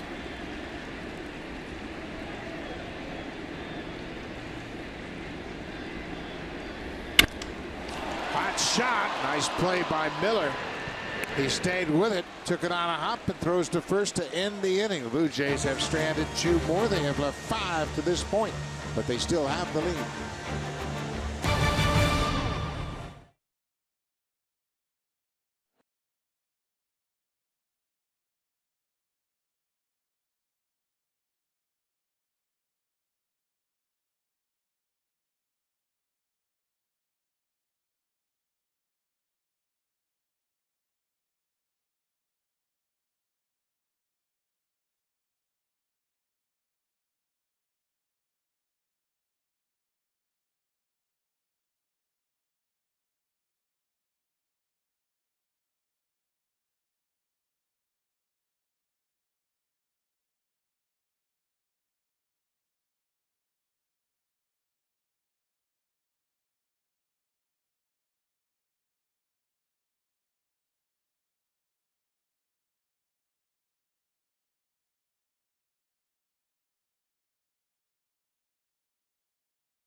Good roll over his last 9 starts coming into this game. You take a look at his numbers over those starts. An ERA under 2, opponents hitting under 250, and a whip just over 1. He's allowed just 1 home run. That was to a pinch hitter, Kevin Smith, the catcher in Chicago, 3 starts ago. But Stroman has really done a great job of taking the sting out of the hitter's bats lately. In facing some really good offensive teams like the Yankees and Houston, Boston. Houston twice, as a matter of fact. Cleveland. Pittsburgh has some pretty decent hitters. He pitched 8 innings against them in his last start. He only gave up 4 hits against the Pirates. 10-6 record. He could easily have 2 or 3 more wins this season. Evan Longoria shows bunt and pulls the bat back. Longoria 0 for 2. He had runners at 2nd and 3rd in the 3rd inning, and Stroman got him to line out to right field to end the inning. Another quick pitch by Stroman. It's 2 balls and no strikes.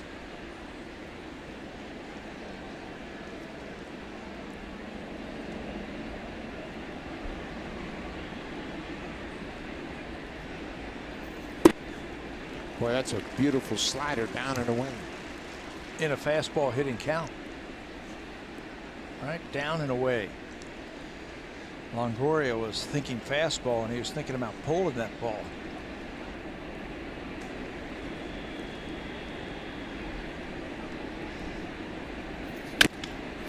Pulls this fastball. Donaldson gets a nice hop. In time, Longoria is 0 for 3.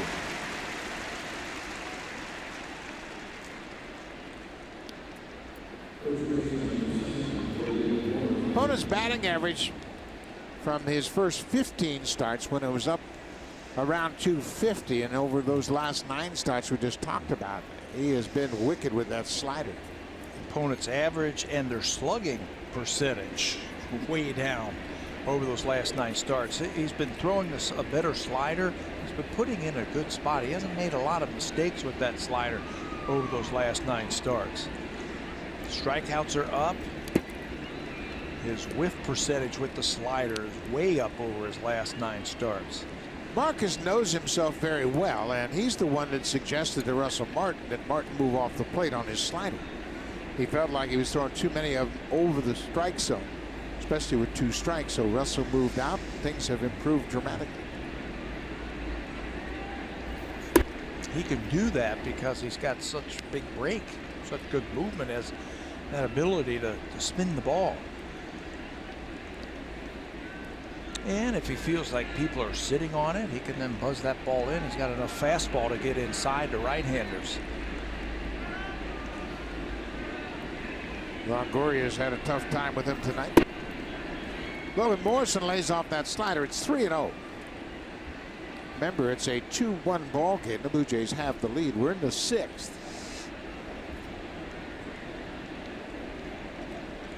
He's got 28 home runs. You know he's got the green light here. Didn't like that sinker.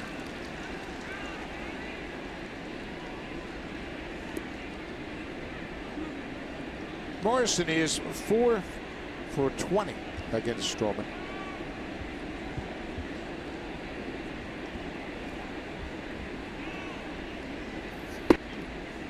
Outside. That's the first walk Stroman has given up here in this game. It comes with 1 out in the 6th.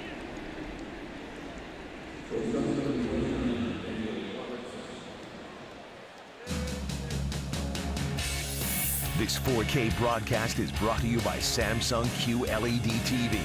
Experience Canada's team in all the colors of the game with the next innovation in TV.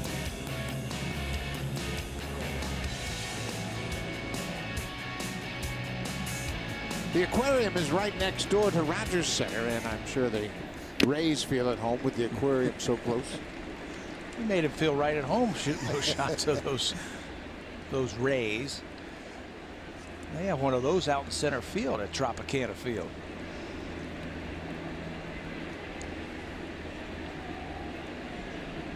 Rafi Lopez took that foul chip off his catcher's mitt on the thumb. That's why the umpire has given him so much time. He's taking his time. He walked the ball out, cleaning off home plate, smoothing down the dirt.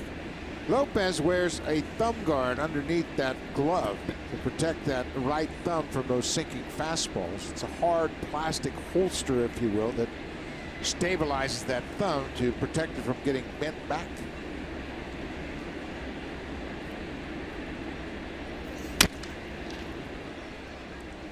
Daniel Robertson is 0 for 2.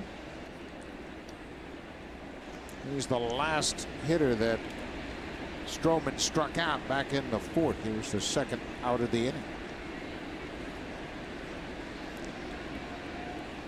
I'd be using that sinker now to try and get that ground ball double play. He's thrown 27 of them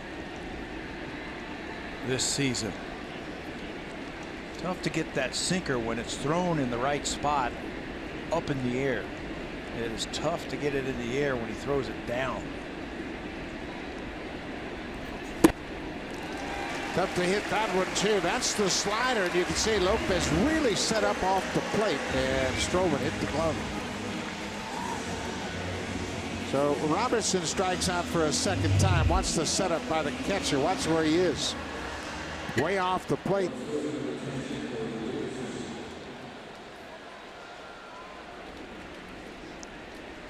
Move out there so you can get the ball out there. Big strikeout.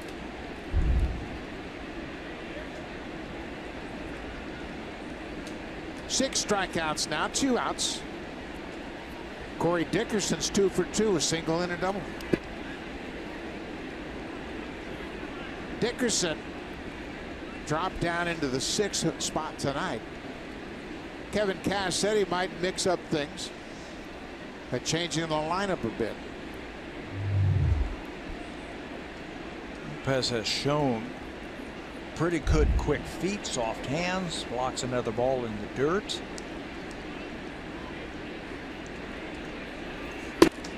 Dickerson has had a couple of home runs against Marcus in his career. Hit a home run the first time he saw him. That was opening day last year down in St. Pete. Hit one way back, but it was a big Blue Jays lead. He hit it in the ninth inning. Yeah, he challenged him with a fastball, knocked it out of the ballpark. Breaking ball gets Stroman back into the count. It's 2-1 now.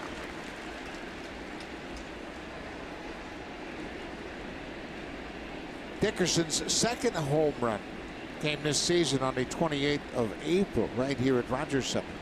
It was Marcus's second start of the season.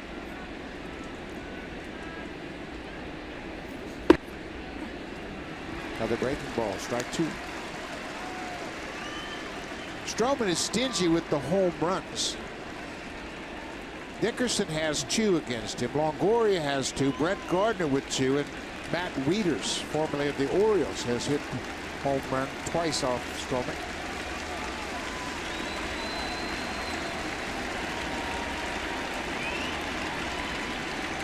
Two and 2. Breaking ball, line to Smoke. Dickerson hit it hard again, but right to the first baseman. The Rays will strand another base runner. Logan Morrison with the walk. The defense has been on their toes in support of Stroman tonight. This time it's the first baseman. Justin Smoke snares it. That's the final out. The Rays have left 5 in this one-run game.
Up here in the 6th. Time now for the drive of the game. Brought to you by the powerful all-new 2017 Civic Type R. Last time Steve Pearce came to the plate was the 4th inning. He led it off against Jake Faria with this deep drive to right field as he gets into it. Drives it all the way into the bullpen of the Tampa Bay Rays. That gives the Blue Jays a 2-0 lead. It's tonight's drive of the game. Quite a pitcher's duel here tonight. The hits are even at 5 apiece. The Blue Jays have a 2-1 advantage. Pearce's home run, number 11. This is pulled down the left side and foul.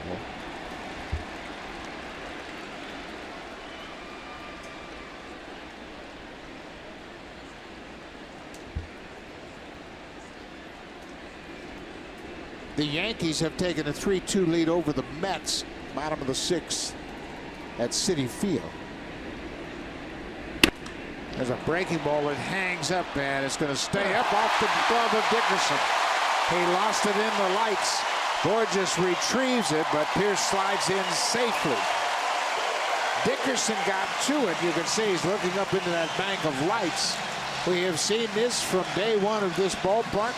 Those line drives to the left field, and they get up in those bank of lights. It's those low liners that just hang right there and just stay right there. You just can't pick it up. And by the time you see it, it's too late. He's guessing. And look at it. He can't see the ball. All you have to do is follow his eyes on that. Normally they follow it right into the glove. Look where his head is. It's still looking up. He's just not real sure where the ball is. It'll go as a double for Pierce. Good start for the Jays here in the sixth. Those lights, how challenging they can be if that ball gets up into that bank of lights. I can still remember Joe Carter having trouble with those balls when he first played here. Kevin Pillar has a double.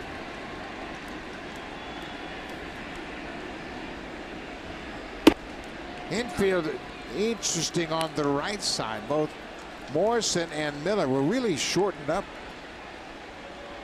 guarding against the bunt. Now Miller, the second baseman, backs up into normal depth. Try and push a bunt to the right side if you want to. You got to advance that runner.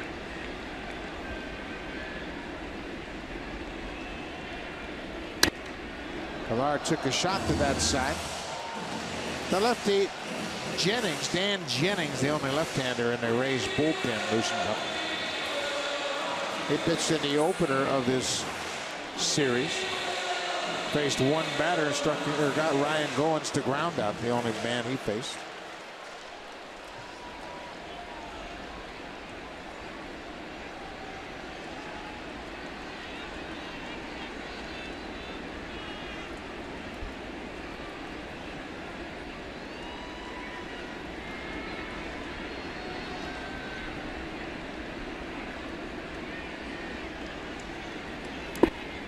Splitter into dirt. Good block by Sucre.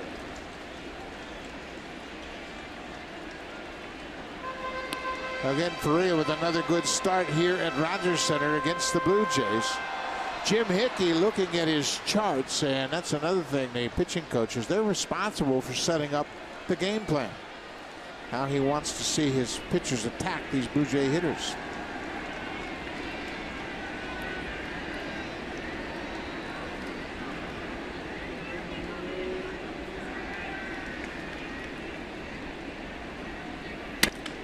Pillar hits it on the ground. Pierce got a good break. He'll go to third on the ground out. Good job by Pierce. He got a great read. You know, you are taught anything to your left, you can advance from second to third. But if there's a slow roller, you got to be able to read the contact and the swing. If it's right at you, you can outrun the baseball. He got a good read, quick break. He's able to advance. And now with a runner at third base and less than 2 outs, it looks like Kevin Cash is going to go to his bullpen. Jake Faria out of the game. He goes 5 1/3. Got a runner at third base. He'll hand things over to the left-hander, Dan Jennings. Jennings faced Goins on Monday night and got him to ground out. He'll face Goins again with a guy at third and 1 out. It's a 2-1 Blue Jays lead.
Of the ball game, he goes 5 1/3. He surrenders 6 hits. He's responsible for the runner at third, Steve Pierce, and he's turned things over to Dan Jennings, the lefty. Just picked up in a trade at the end of July from the White Sox for Casey Gillespie.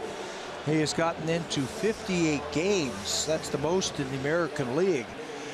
58 games, but only 48 and 2/3 innings. He's a lefty specialist. He'll come on with runners on base, face left-handed batters. Lefty's only hitting 183 against him. Hard fastball, sinker, and a slider. So if you're Ryan Goins, you're thinking, one, if they're going to let me swing, get the ball in the air, get it into the outfield. Two, if they play safety squeeze, make sure you get it down. Safety squeeze is that the runner at third does not break until he sees the ball on the ground. Infield is drawn in. Ground ball, base hit. Goins delivers once again.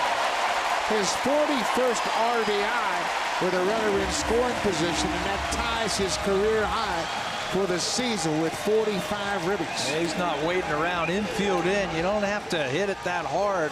Just keep it away from the infielders. Picks on that first pitch, and the Blue Jays get that run right back. Stay in on that breaking ball. High slider. He gets it by two fielders.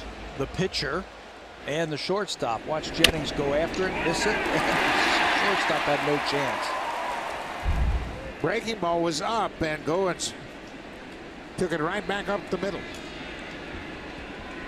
It's 3-1 now.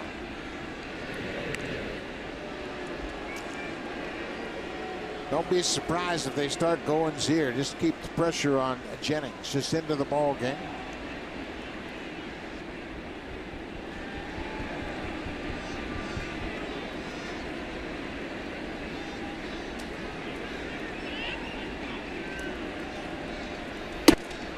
Barney takes his strike.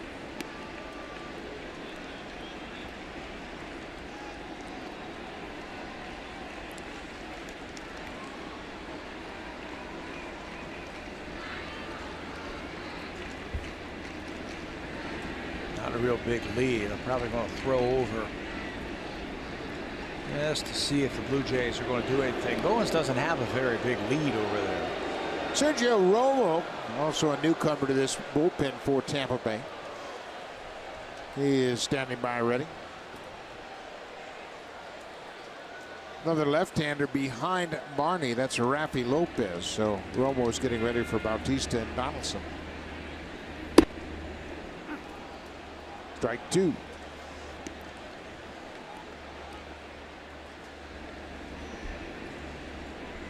Mets have tied up the Yankees. Boston still trailing in Fenway. And the Rangers have tied it up down in Texas.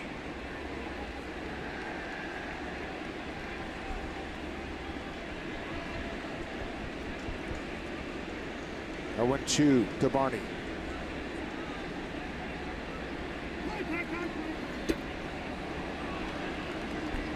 Took just a little bit too much time. Broke the concentration of Barney. He asked for time and he got it. This is where you got to really battle now with two strikes. You're either going to get a sinker or a slider here. Jennings is now 30 years old. He began his career with the Florida Marlins. Drafted by Florida out of the University of Nebraska in 2008.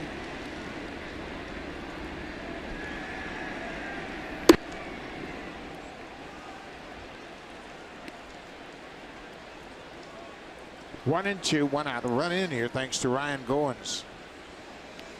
Pierce hit a line drive that went off the glove of Corey Dickerson in left. He lost it in the lights, and then he moved up on the ground ball by Pilar and scored on Goins' single.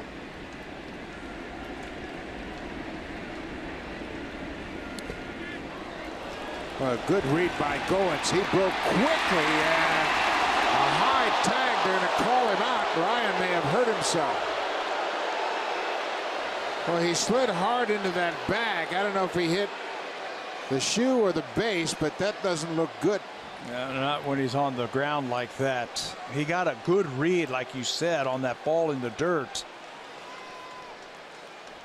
And he was going to try and move up. Here's what happened at second base. Robertson taking the throw, head first slide. Ouch. Oh, he stepped right on him before he ever got to the base. That throw took Robertson right into the base path. You can see how he has to move to make the play, and he stepped right on the forearm of Goins.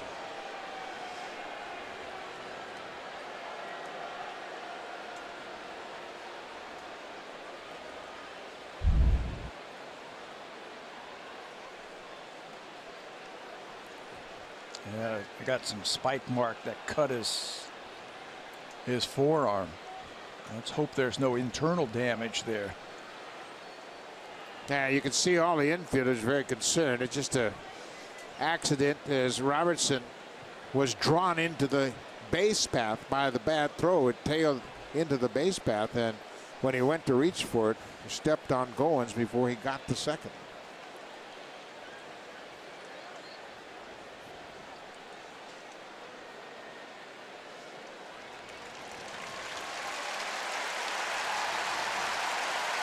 So Goins will come out of the ball game, and that probably mean that Darwin Barney will slide to shortstop, and Refsnyder will take over as a pinch runner in this situation. He is out. He never got to the bag when they put the tag on him.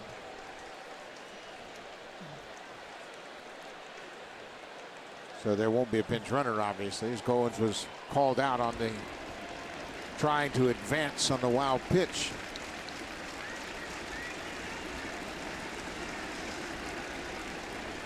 So it's 2 balls and 2 strikes on the hitter, Darwin Barney.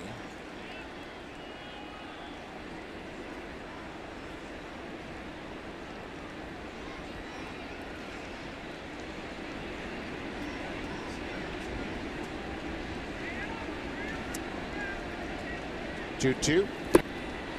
Barney strikes out. That ends the inning, but the Blue Jays get another run in the bottom of the 6th inning. Ryan Goins with another big RBI. His 45th RBI of the season drives home Steve Pearce, and that matches Goins' career high set in 2015.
Up 3-1 in the 6th, and we want to send our best wishes to the Little Leaguers from White Rock, BC, who will represent Canada at the Little League World Series in Williamsport starting tomorrow afternoon against Italy. White Rock won the Canadian title, beating Quebec on Saturday in Medicine Hat, Alberta.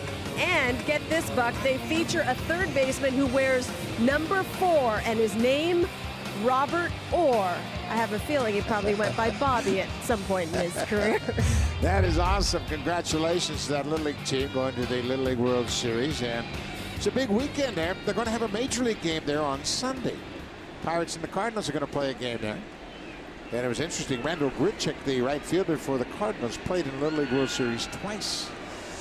Rob Refsnyder takes over at second for Goins, as we thought Darwin Barney moves to shortstop. Think we might be around long enough to see some of those kids in the big leagues? I hope so. I bet you. Yeah, I do too. There's always. We've seen him before. Yeah, come up to the big leagues. Jason Varitek, Jason Bay, Devin Travis. They've all played in the Little League World Series. Todd Frazier from the Yankees. Derek Bell. Derek Bell played for Tampa in the Little League World Series. Gary Sheffield. Lloyd McClendon played in the Little League World Series.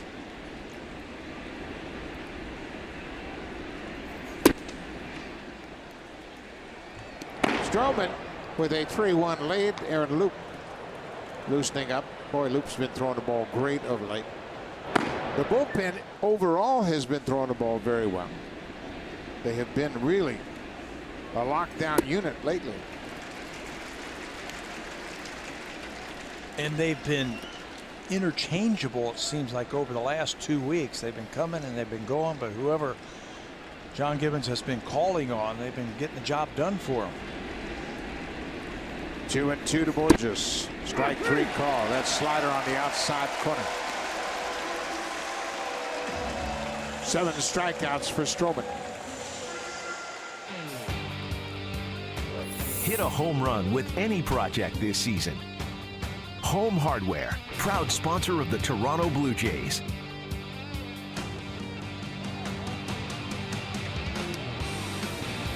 Marcus Stroman once again dealing. We mentioned his previous 9 outings. He has been terrific. ERA under 1. Opponents hitting under 200. He's not giving up anything. Alex Smith has struck out and doubled. Smith scored the only run for Tampa in the 5th. He scored on a ground ball off the bat of Brad Miller, a 4-3 ground out.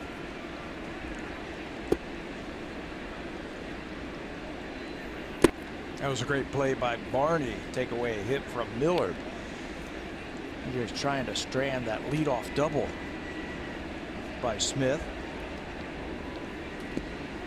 He can pick it wherever they play him.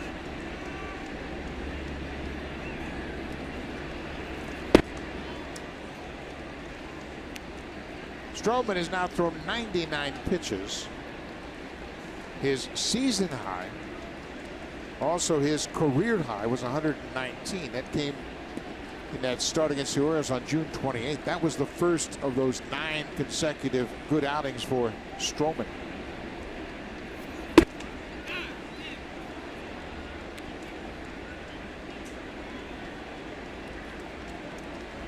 Stroman went 7 2/3 in that start against the Orioles. He went 4-0.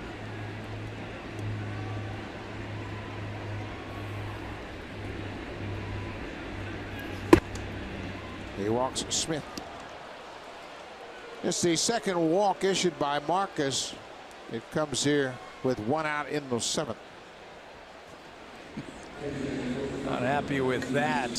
But you know what? You got some speed over there, but you got the equalizer, I think, in Stroman's ability to throw ground balls. And you have the catcher hitting. Jesus Sucre has popped out and grounded out. Blue Jays haven't turned a double play tonight, which is an oddity with Stroman on the mound. Yeah, he's got plenty of them. Be aware of that runner over there. Hold the ball if you have to.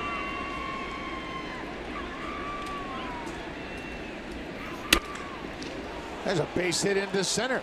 Sucre lines it into center, and Smith, boy, he goes first to third as he kind of caught Pilar flat-footed. He turned and used that great speed to go first to third on the single to center. And the outfielders had to play deep. That was a tying run at the plate. Now some decisions for the Blue Jays. They've got a couple of lefties coming up. You can see where Pilar is. He's deep and he's shading him to right field. The great speed sends him to third base. Yeah, Pilar made the right play for sure once he had to lay back. You see Dominic Leone back on the active roster. He was away on bereavement. 1 out. Brad Miller. Miller has driven in the only run for Tampa Bay tonight. That came back in the 5th with a ground ball to second. He knocked in Alex Smith.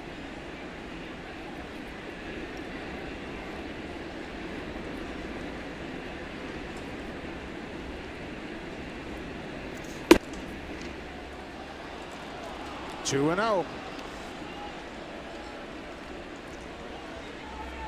Miller came into this game just 4 for 21 against Stroman in his career. He's 1 for 3 tonight. He's looking to lift right here.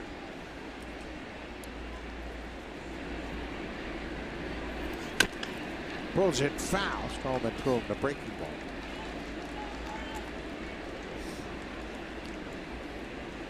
Lucas Duda is on deck. Dane Johnson, the acting pitching coach. Both pitchers, Loop and Leon, should have had plenty of time to be ready now.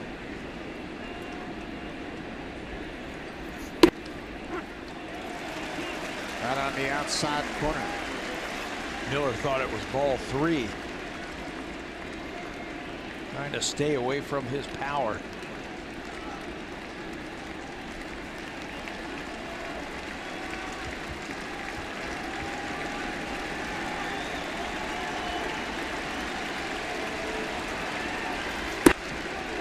Just inside, it's a full count.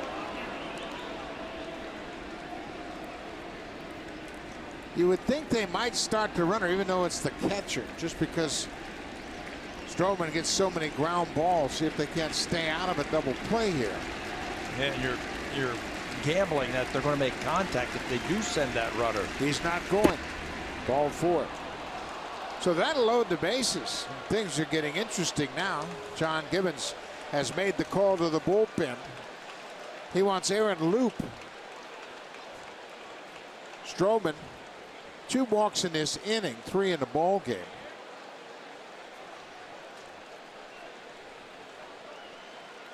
So Aaron Loop, who's really thrown the ball well of late, will come into this ball game. Be his second appearance of the series, and Stroman leaves with the lead.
Loop did a terrific job in the series opener here on Monday night.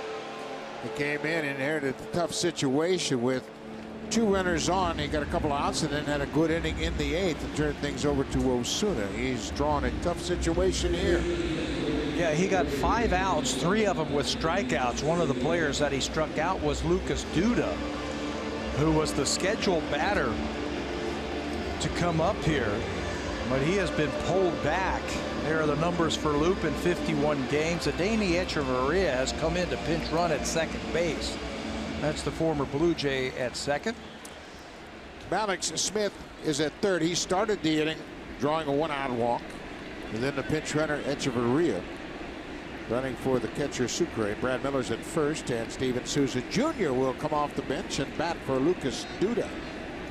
Souza is 1 for 1 as a pinch hitter this season, and he is aggressive. Be careful on the first pitch.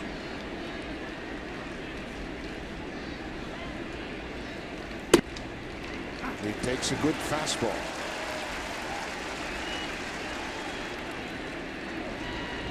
Souza, a 2-hit game last night, a single and a double. He also walked. He was 2 for 4. Tried to keep the ball in against Souza a couple of nights ago. They wanted to go in and they wanted to go up. Got a couple of broken bats against him. And that's the strength of Loop. He can bury that fastball inside against the right-handed batters. Blue Jays bullpen through 4 2/3 of scoreless relief last night, and there's a changeup and a good one. The Jays bullpen has not allowed a run in its last 3 games, a span of 10 2/3.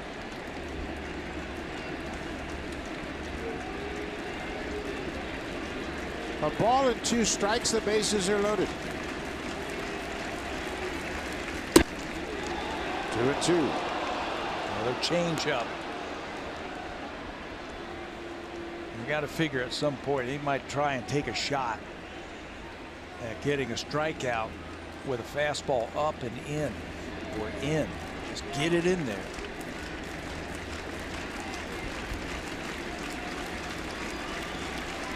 Marcus Stroman responsible for the 3 base runners. Loop and Rafi Lopez trying to get on the same page here. They're all set now. Coming in. Pretty good Boy, that's a great shot right there. It was change up, away, and then take that one shot inside, and he just missed. Let's see how far. Boy, that's close enough to call. Looks like it caught the front corner of home plate. Full count, 1 out. Blue Jays have a 3-1 lead. Loop walks in Smith from third, a bases loaded walk. So Loop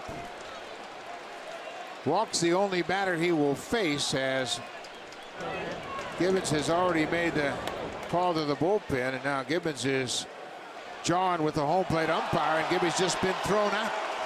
Lance Barksdale has thrown him out of the game. Gibbons obviously questioning the strike zone as he was walking to the mound. So Loop walked Souza to force in a run. It's a 3-2 ball game. Lance Barksdale, home plate umpire, has thrown John Gibbons out of the game. Not even sure he knows yet. But Dominic Leone back in the active roster. He is coming in with a tough situation, trying to protect his 3-2 lead. Gibbons not happy with the home plate umpire, asking where those pitches are, especially the previous one, the 2-2 pitch, and then Gibbons is ejected. I don't even know if he saw that. Well, if he didn't know there, he knows now.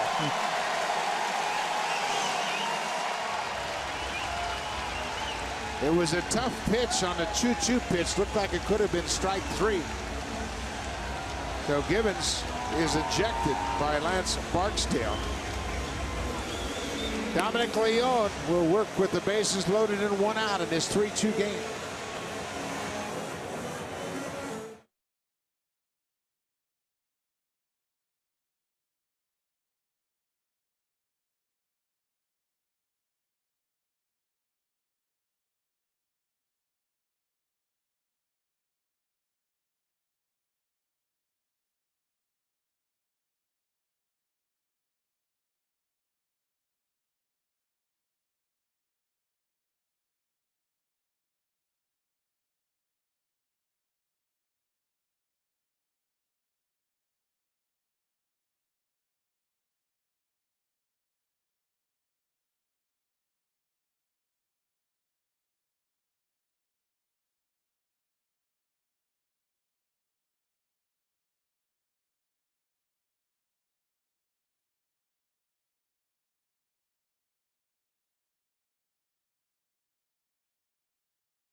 Thank you very much, Jamie Campbell. It is a run in, 1 out, bases remain loaded. Dominic Leone facing Evan Longoria. Breaking ball off the plate for ball 1. Here are the numbers for Dominic in 45 games. He's pitched some great ball out of the bullpen. Just activated off of the bereavement list this afternoon.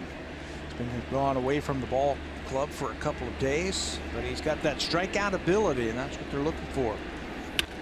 Longoria hits Echeverria in foul territory. That's why the base runners take their lead in foul ground.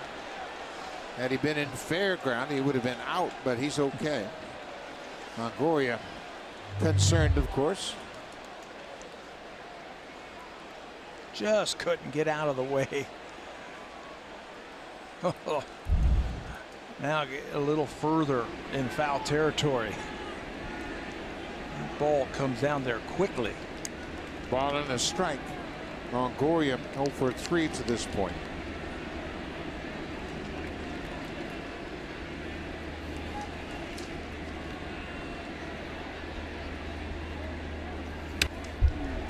Leone's got a good fastball. A couple days off. That fastball's up to 96. Yeah, it's crisp. 96 with some late movement and some late life to the plate. He'll go to that slider a lot to try and finish off right-handed batters.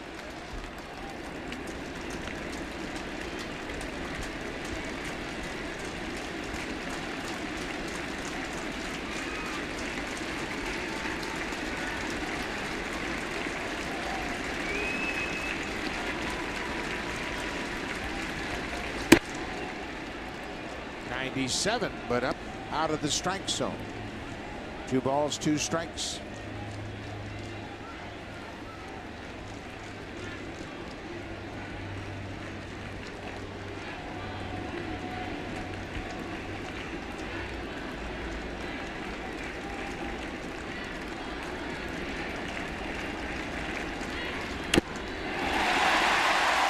Lopez can't hang on to it. It is catcher's mitt, but he couldn't close the glove, and Longoria has life. He goes to that breaking ball with 2 strikes to a right-handed batter. It was a foul tip, so the catcher's got to come up with it cleanly. There's the foul tip. It's in the glove, but he just can't squeeze it to finish off the out.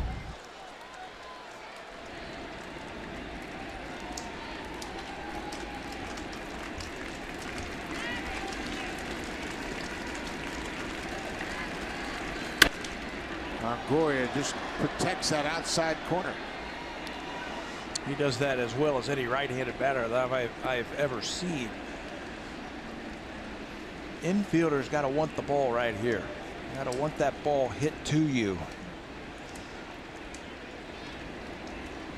Middle infield is at double play depth. Anything on the ground, they're going to try and end this inning with a double play.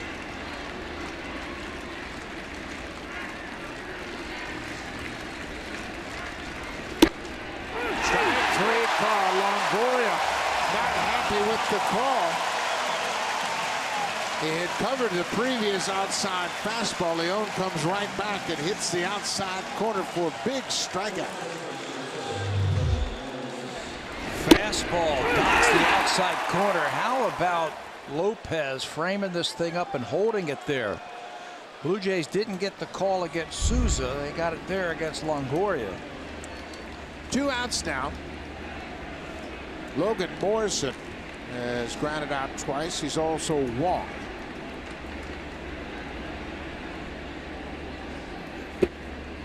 First pitch breaking ball.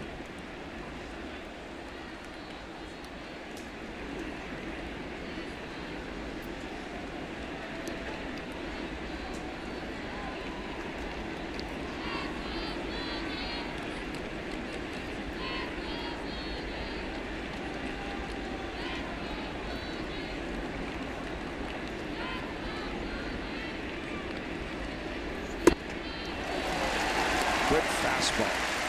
Put it in a tough spot. They have used him in these situations this year. These big situations with runners on base. Over his last 9 games, he has come through. He's only given up 5 hits as Dominic. You'd love to see those big arms coming out of that bullpen in these types of situations. Runners on when you need strikeouts. Popped him up. Ref Snyder, the second baseman, calling for it. Backs up into the outfield and then ends the inning. What a job by Leon. After Luke walked Souza with the bases loaded, Dominic strikes out Longoria. Pops up Morrison to leave the bases loaded. He saves a couple of runs for Marcus Stroman.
Is presented by authority of Rogers Blue Jays Baseball Partnership that may not be reproduced or retransmitted in any form.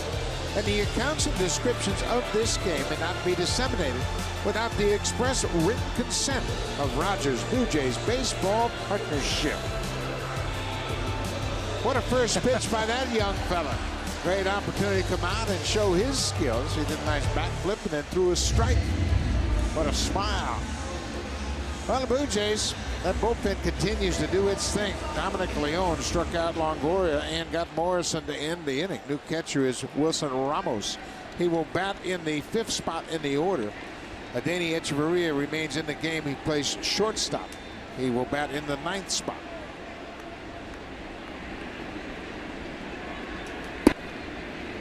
Jennings came into the game and gave up a RBI single to Ryan Goins. Goins was caught stealing, and in that steal attempt, he was stepped on by Daniel Robertson, the shortstop. So he had left the game. Ref Snyder took over for Goins.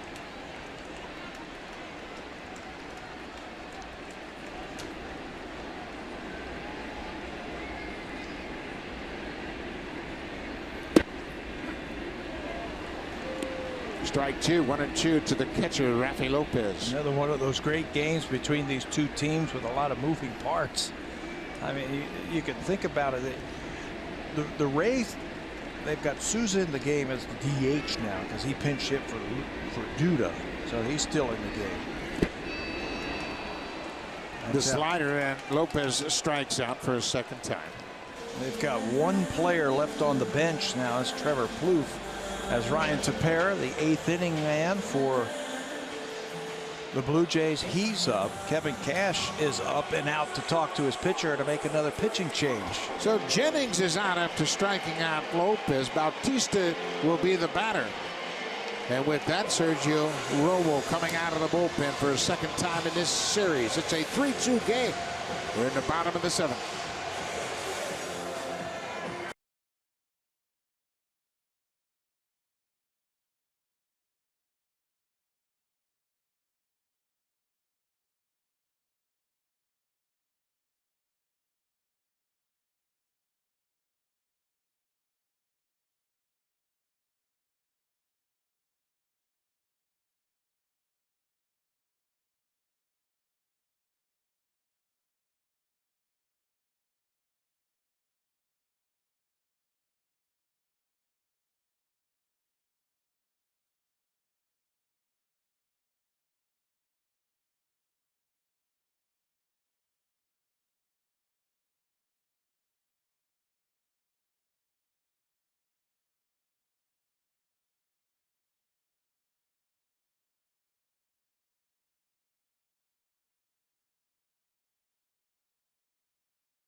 Romo, a former 28th round pick by the Giants in 2005, will make his second appearance of this series. Started the season with the Dodgers. That didn't work out. An ERA over 6 in 30 appearances. Tampa Bay picked him up. And he pitched here on Monday, pitched around a leadoff single, pitched a scoreless 7th inning. Right-handers not having a lot of success against that slider. That's why they brought him in here to face two of the toughest right-handed hitters the Blue Jays have to offer. Jose Bautista and Josh Donaldson. Bautista's first. First pitch off the plate away. Bautista for his career is over 3 against Romo. Romo got him to fly out to left field to end the 7th in that game on Monday.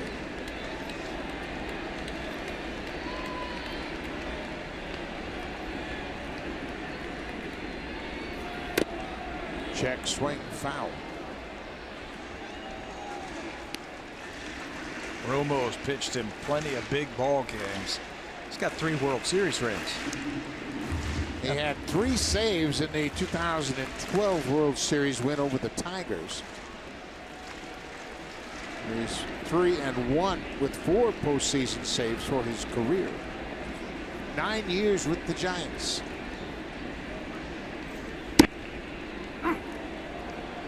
That's a slow slider, 77 miles an hour, just kind of floats away from you.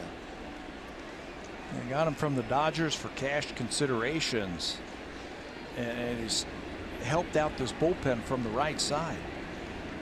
They made a lot of changes to try and go for it to get into the playoffs. Bautista stays on that breaking ball. Borges is a terrific defender in center. He got a great read off the bat.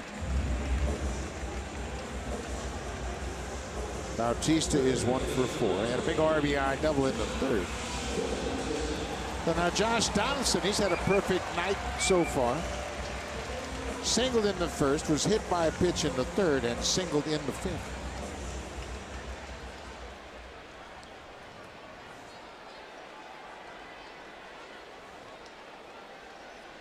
Donaldson's average for the season now at 268. Up to 50 RBIs. We mentioned the home run he hit yesterday. That home run gave him 500 RBIs for his career. 3-run home run. So he is at 500 RBIs. He also has scored 499 runs.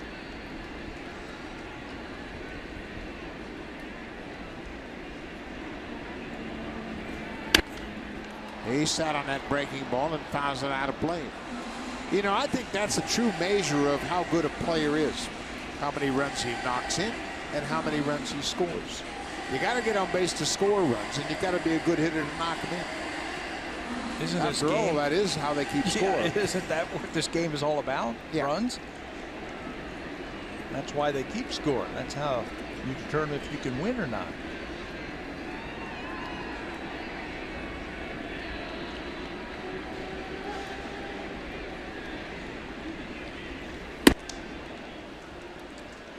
Well, if Josh can wait long enough, he can shoot the ball to right field. How about the first baseman, Logan Morrison?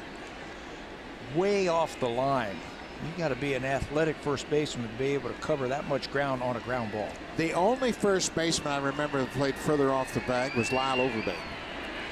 He really played off the bag, much like Morrison. Your first reaction is to move towards the ball. So if there's a ground ball to your right, you got to go to the left, go to the bag. Romo, it's the comebacker, and he gets out of the inning. Romo gets Bautista and Donaldson.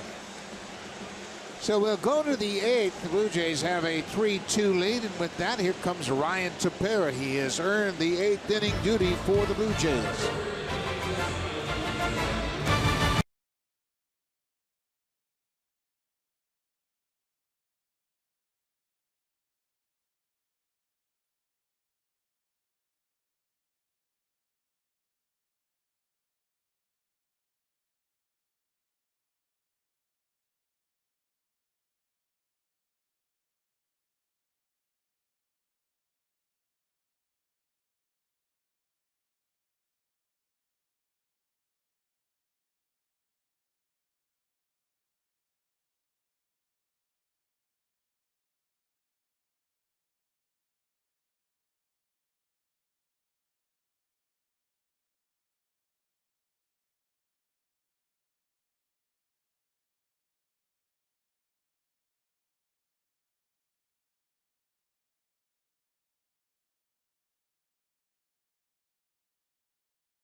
Stroman is in line for his 11th win, and he got out to a terrific start. He retired the first 5 he faced in this game and ends up with 7 strikeouts. 2 of them with strikeouts. He got Duda and Longoria in the first inning.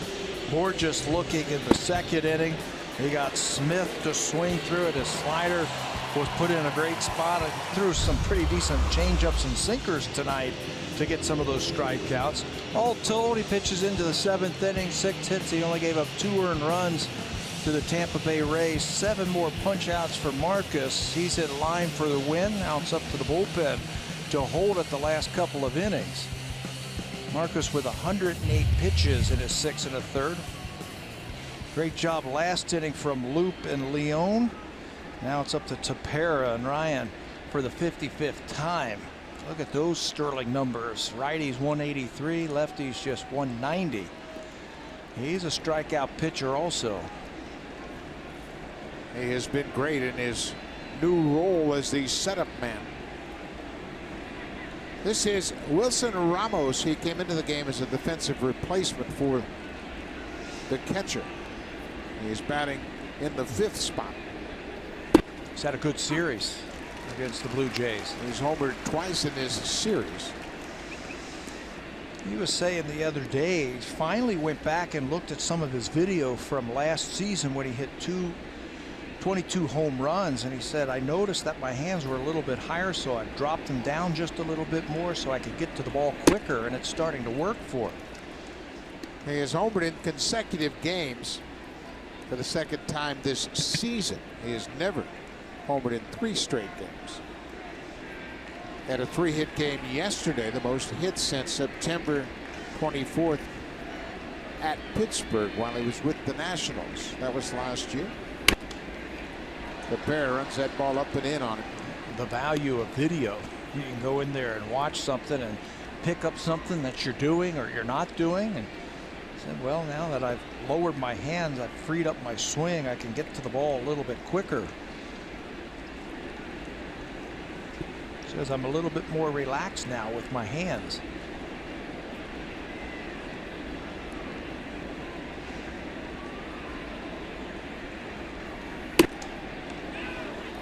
You really try to keep your hands in a neutral position where you don't have to fight to hold them there, and you can see he's very relaxed, and that allows him to swing the bat very quickly when he makes up his mind. He homered to center field on the first night here and just missed another home run that same night. It took Pilar all the way to the wall in center field later in that ball game. Ground ball, Rough Snyder to his left. Tepera with the first out here in the 8th.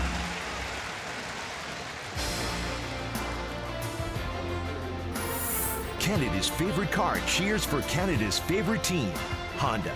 Proud fan since 1977 and the official vehicle of the Toronto Blue Jays.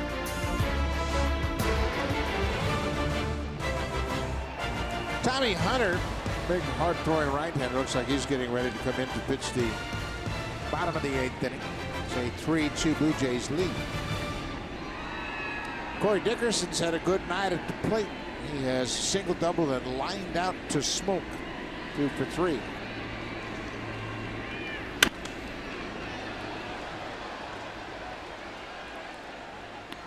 Dickerson had a real rough start to the 2nd half coming out of the All-Star break. He was hitting 155 in August in 13 games prior to this game tonight. And batting just 205 since the All-Star break in the total of 29 games.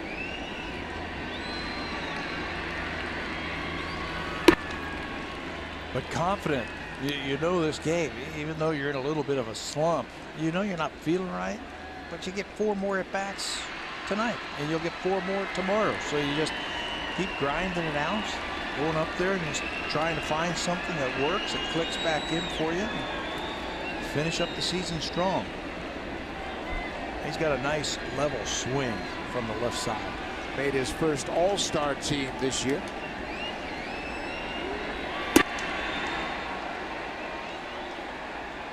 Doing one.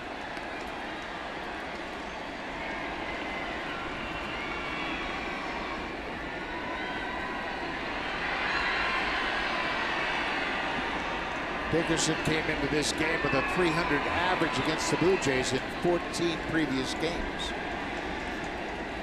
He's added to that average with 2 hits tonight.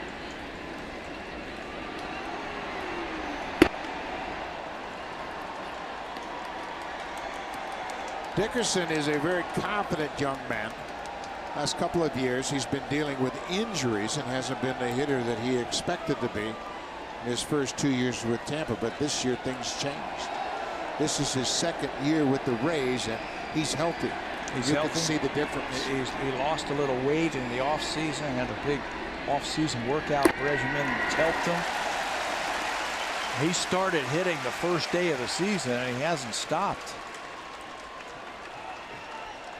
Peter Borges is the next batter. He's on deck.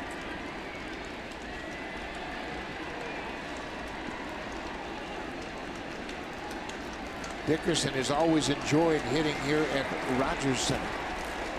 Came in with a .340 average in 13 games. Not this time. Tepera punches him out for the second out of the inning. He was determined to use that fastball against Dickerson, who's a good fastball hitter. He pumped that one 95 right by him, 3-2. Challenges a fastball hitter, and he comes out victorious. Nothing like a well-placed fastball. 2 outs. Peter Borges.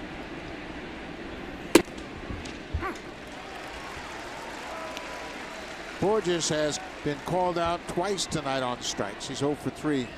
He's also grounded out.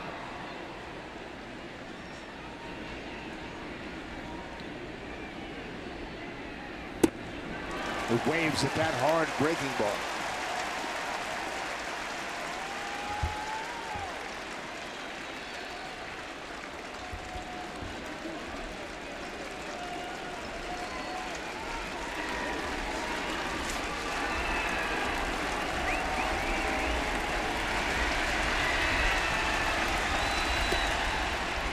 Too far off the plate.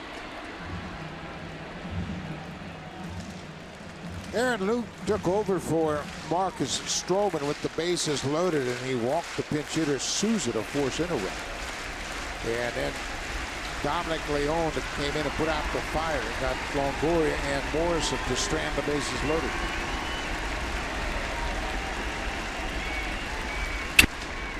Shattered bat, and Smoke will beat Borges to the mound. Tepera. A terrific 8th inning. 3 up, 3 down. No problem at all. We will go to the bottom of the 8th. The Blue Jays holding on to this 3-2 lead. Now time for a Blue Jays Central update. Here's Jamie Campbell with Greg Zahn from the Samsung Broadcast Studio.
Baseball live with the MLB.com at-bat mobile app. Stay connected to the game's best players all season long with game Day. Live game video highlights, radio broadcast, stats, news, and more. Download MLB.com at Bat Today. It's your #1 app for live baseball. Back to Buck Martinez and Pat Tapper. Thank you very much, Hazel May. We are in the bottom of the 8th inning, and the Blue Jays clinging to a 3-2 lead. They won the opener 2-1. Tampa Bay took last night's game. Now Sergio Romo stays in. He got Bautista and Donaldson. Now he will work to smoke.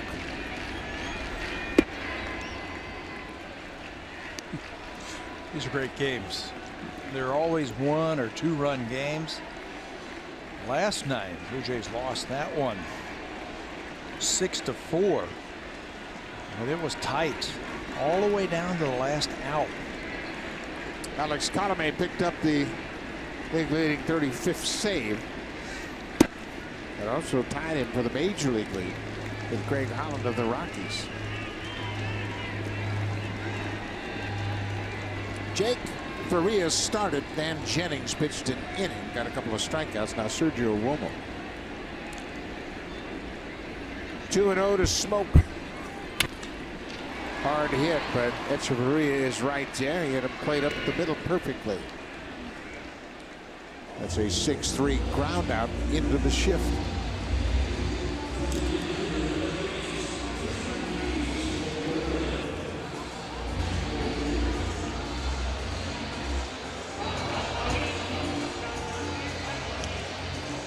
Roberto Osuna, he is second to Alex Colomé in saves. Osuna has 30.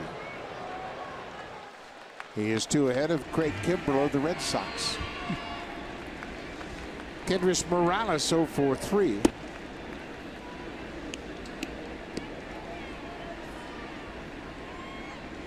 Oh for 11 in the series. And he came in with 14 RBIs against the Rays. They have shut him down so far. He's hit a couple of balls hard, but right at infielders tonight. So that's a good start. Start to hit the ball hard. You know good things are going to happen to you. Blue Jays, after the game tomorrow, go to Chicago. No DH with the Cubs. So Morales, we might see him at first base one of those games.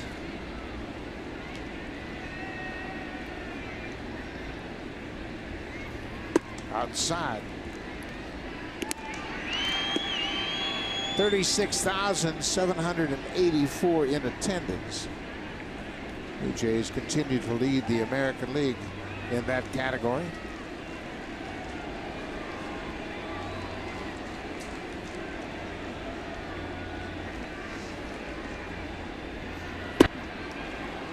Morales strikes out. That off-speed pitch from Romo. Romo has retired all 4 batters he's faced since coming into the game. That's his changeup. 3-finger changeup. Takes a little something off of it, and it bites. Goes down. You change up off the fastball. You change that speed of the ball, and he will pick up his first strikeout.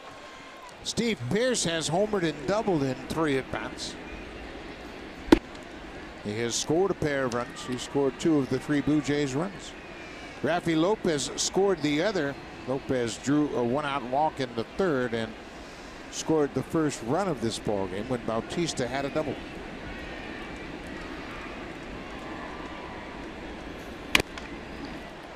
Comeback.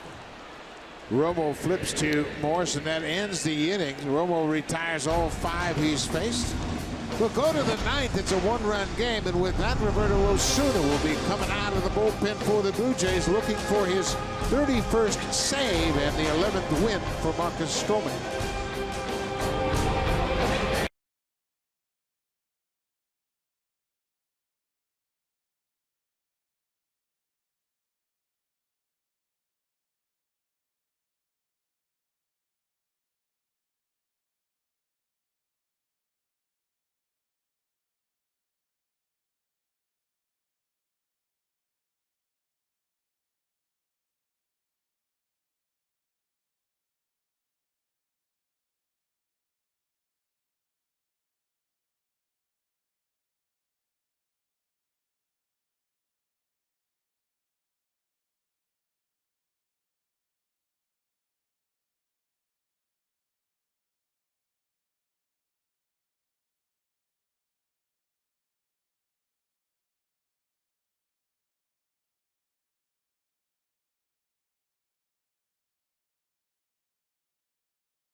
Days on Sportsnet. Presented by award-winning Honda Marine.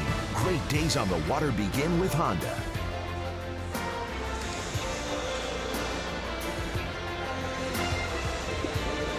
Beautiful night in Toronto. Another beautiful game between the Rays and the Jays. It's a 3-2 Blue Jays lead. These two teams have played 14 games so far this season. They have split all 14 of those. And now it's up to Osuna to try and shut the door and win the game for the Blue Jays. 68 strikeouts, just 7 walks for Roberto this season in 50 innings. He has been money for the Blue Jays. Ezekiel Carrera has picked up a glove. He's going to take over for Steve Pearce in left field. Well, you got to keep this guy off the bases, Alex Smith. He's the leadoff man. Smith doubled in the 5th and scored. He walked and scored in the 7th. He's the only one who's been able to score a run for Tampa tonight. Get that first guy, keep him off the bases, keep his speed off the bases.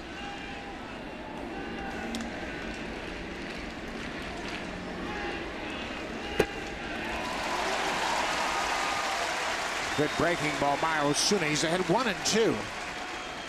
The bullpen continues to impress. They mentioned they are on a very effective stretch of pitching here lately. Leon Chapera and Osuna now to try to finish out this game. Luke walked, the only man he faced. The bullpen has given up just 7 hits and a run over its previous 6 games. Dane Johnson, the bullpen coach, filling in for Pete Walker, who's away from the ball club. 2-2 to the leadoff man here in the 9th. Base hit up the middle. Smith can run. You better hustle it back in. He stops him. Pilar did a good job of getting the ball back in quickly to keep Smith to a single. Now for a preview of what's coming up on Sportsnet Central. Here's Carolyn Cameron and Carly Agro.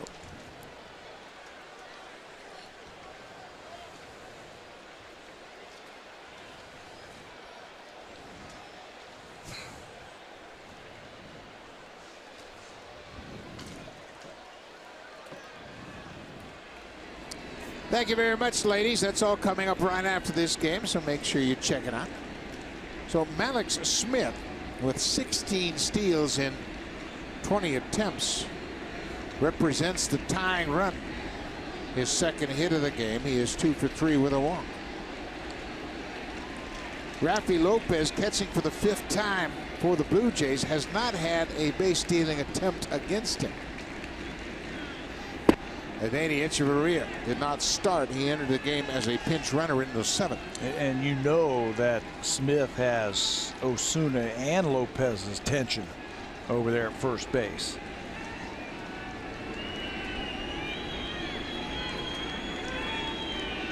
Not a real big lead right there. Not running. Echeverria up the middle. Nice play by Barney, and they get him. Oh, what a play by Barney. You talk about a determined effort. He got to it, and from the seat of his pants forces out Alex Smith. He races the speed on the bases with that great play. He's going to get a face full of dirt because of that, but what a play. Up the middle, heading into center field, and Darwin says not so quick, and then flips it to Refsnyder at second base to get the out. Stays right with it. Doesn't panic, throws it right to his glove side, and before the speedy Smith can get there, the Blue Jays get the out. A terrific play. 1 out. Miller shows bunt, takes a ball. Looked like a clean base hit up the middle, but Darwin Barney denied Echeverria.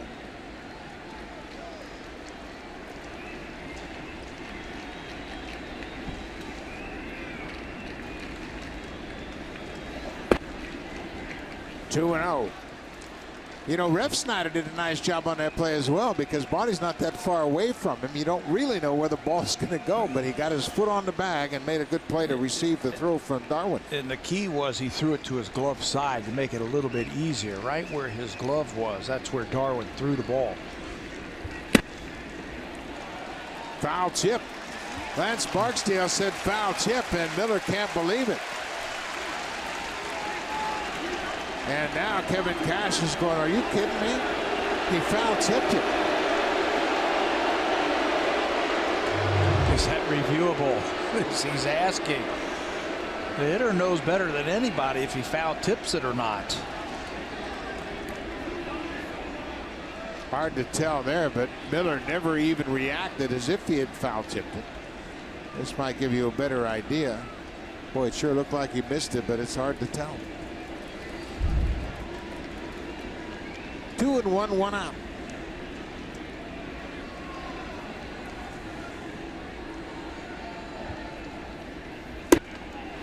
He swung at that one. 2-2. The umpires have had a challenging series here.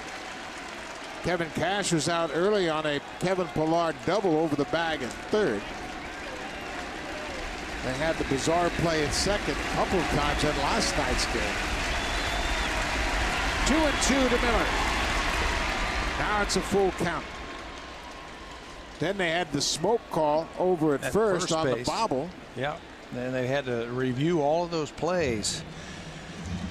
Well, they didn't review the play at first. The umpires changed the call. They're blocked right there. Do they start the runner here to stay out of the double play? Echeverria's got a little bit of speed over there at first base. Let's see if they gamble. 3-2, 1 out. Not running. Bouncing ball to Osuna. Second for one. Return to first. Not in time. Bang, bang at first, but a half step late. You know, that's why I thought they might start the runner right there to either stay out of the double play or stay out of the force play at second base. They elect to keep the runner right there. How about Osuna grabbing the ball and cool and calmly takes it? Remember, he's throwing this ball uphill on the mound. Cool and calm, throws a strike to second base. As a look at the play at first, and Miller did stretch and reach first before Smoke could catch it. So Miller is aboard, representing the tying run. There are 2 outs for Steven Souza. Steven Souza Jr. entered the game in the 7th as a pinch hitter and walked with the bases loaded. That walk came off of Aaron Luke.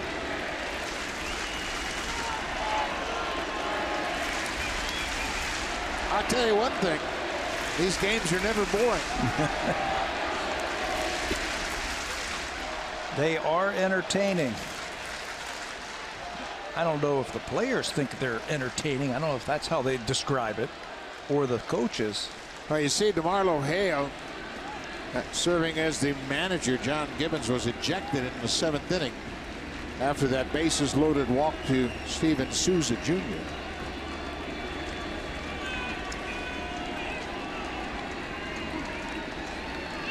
It's going to be interesting to see what Osuna does here. The Blue Jays have had success against Souza by pitching him in. Roberto's strength has been that cutter and that slider. Well, obviously you've got to make sure that you're on the same page with your pitcher, so Lopez asks for time.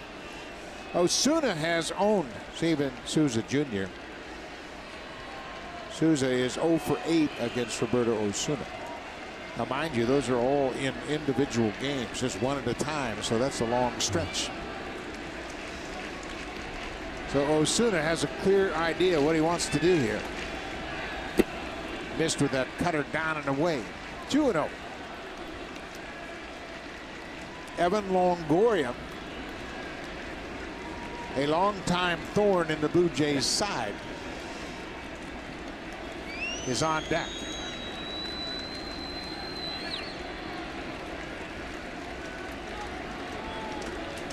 Two balls and no strikes. Check swing called strike.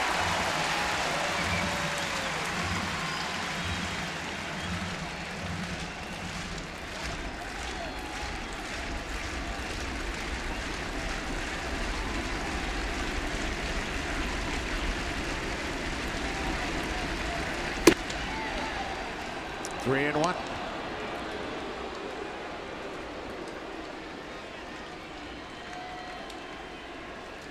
Outfielders are deep with Souza. They want to cut off any ball into the gaps or down the line, so that run can't score.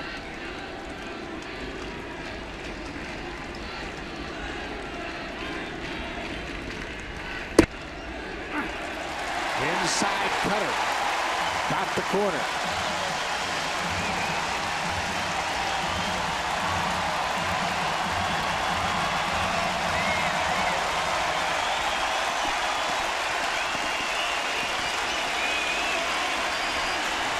Miller will be off on the pitch with 2 outs.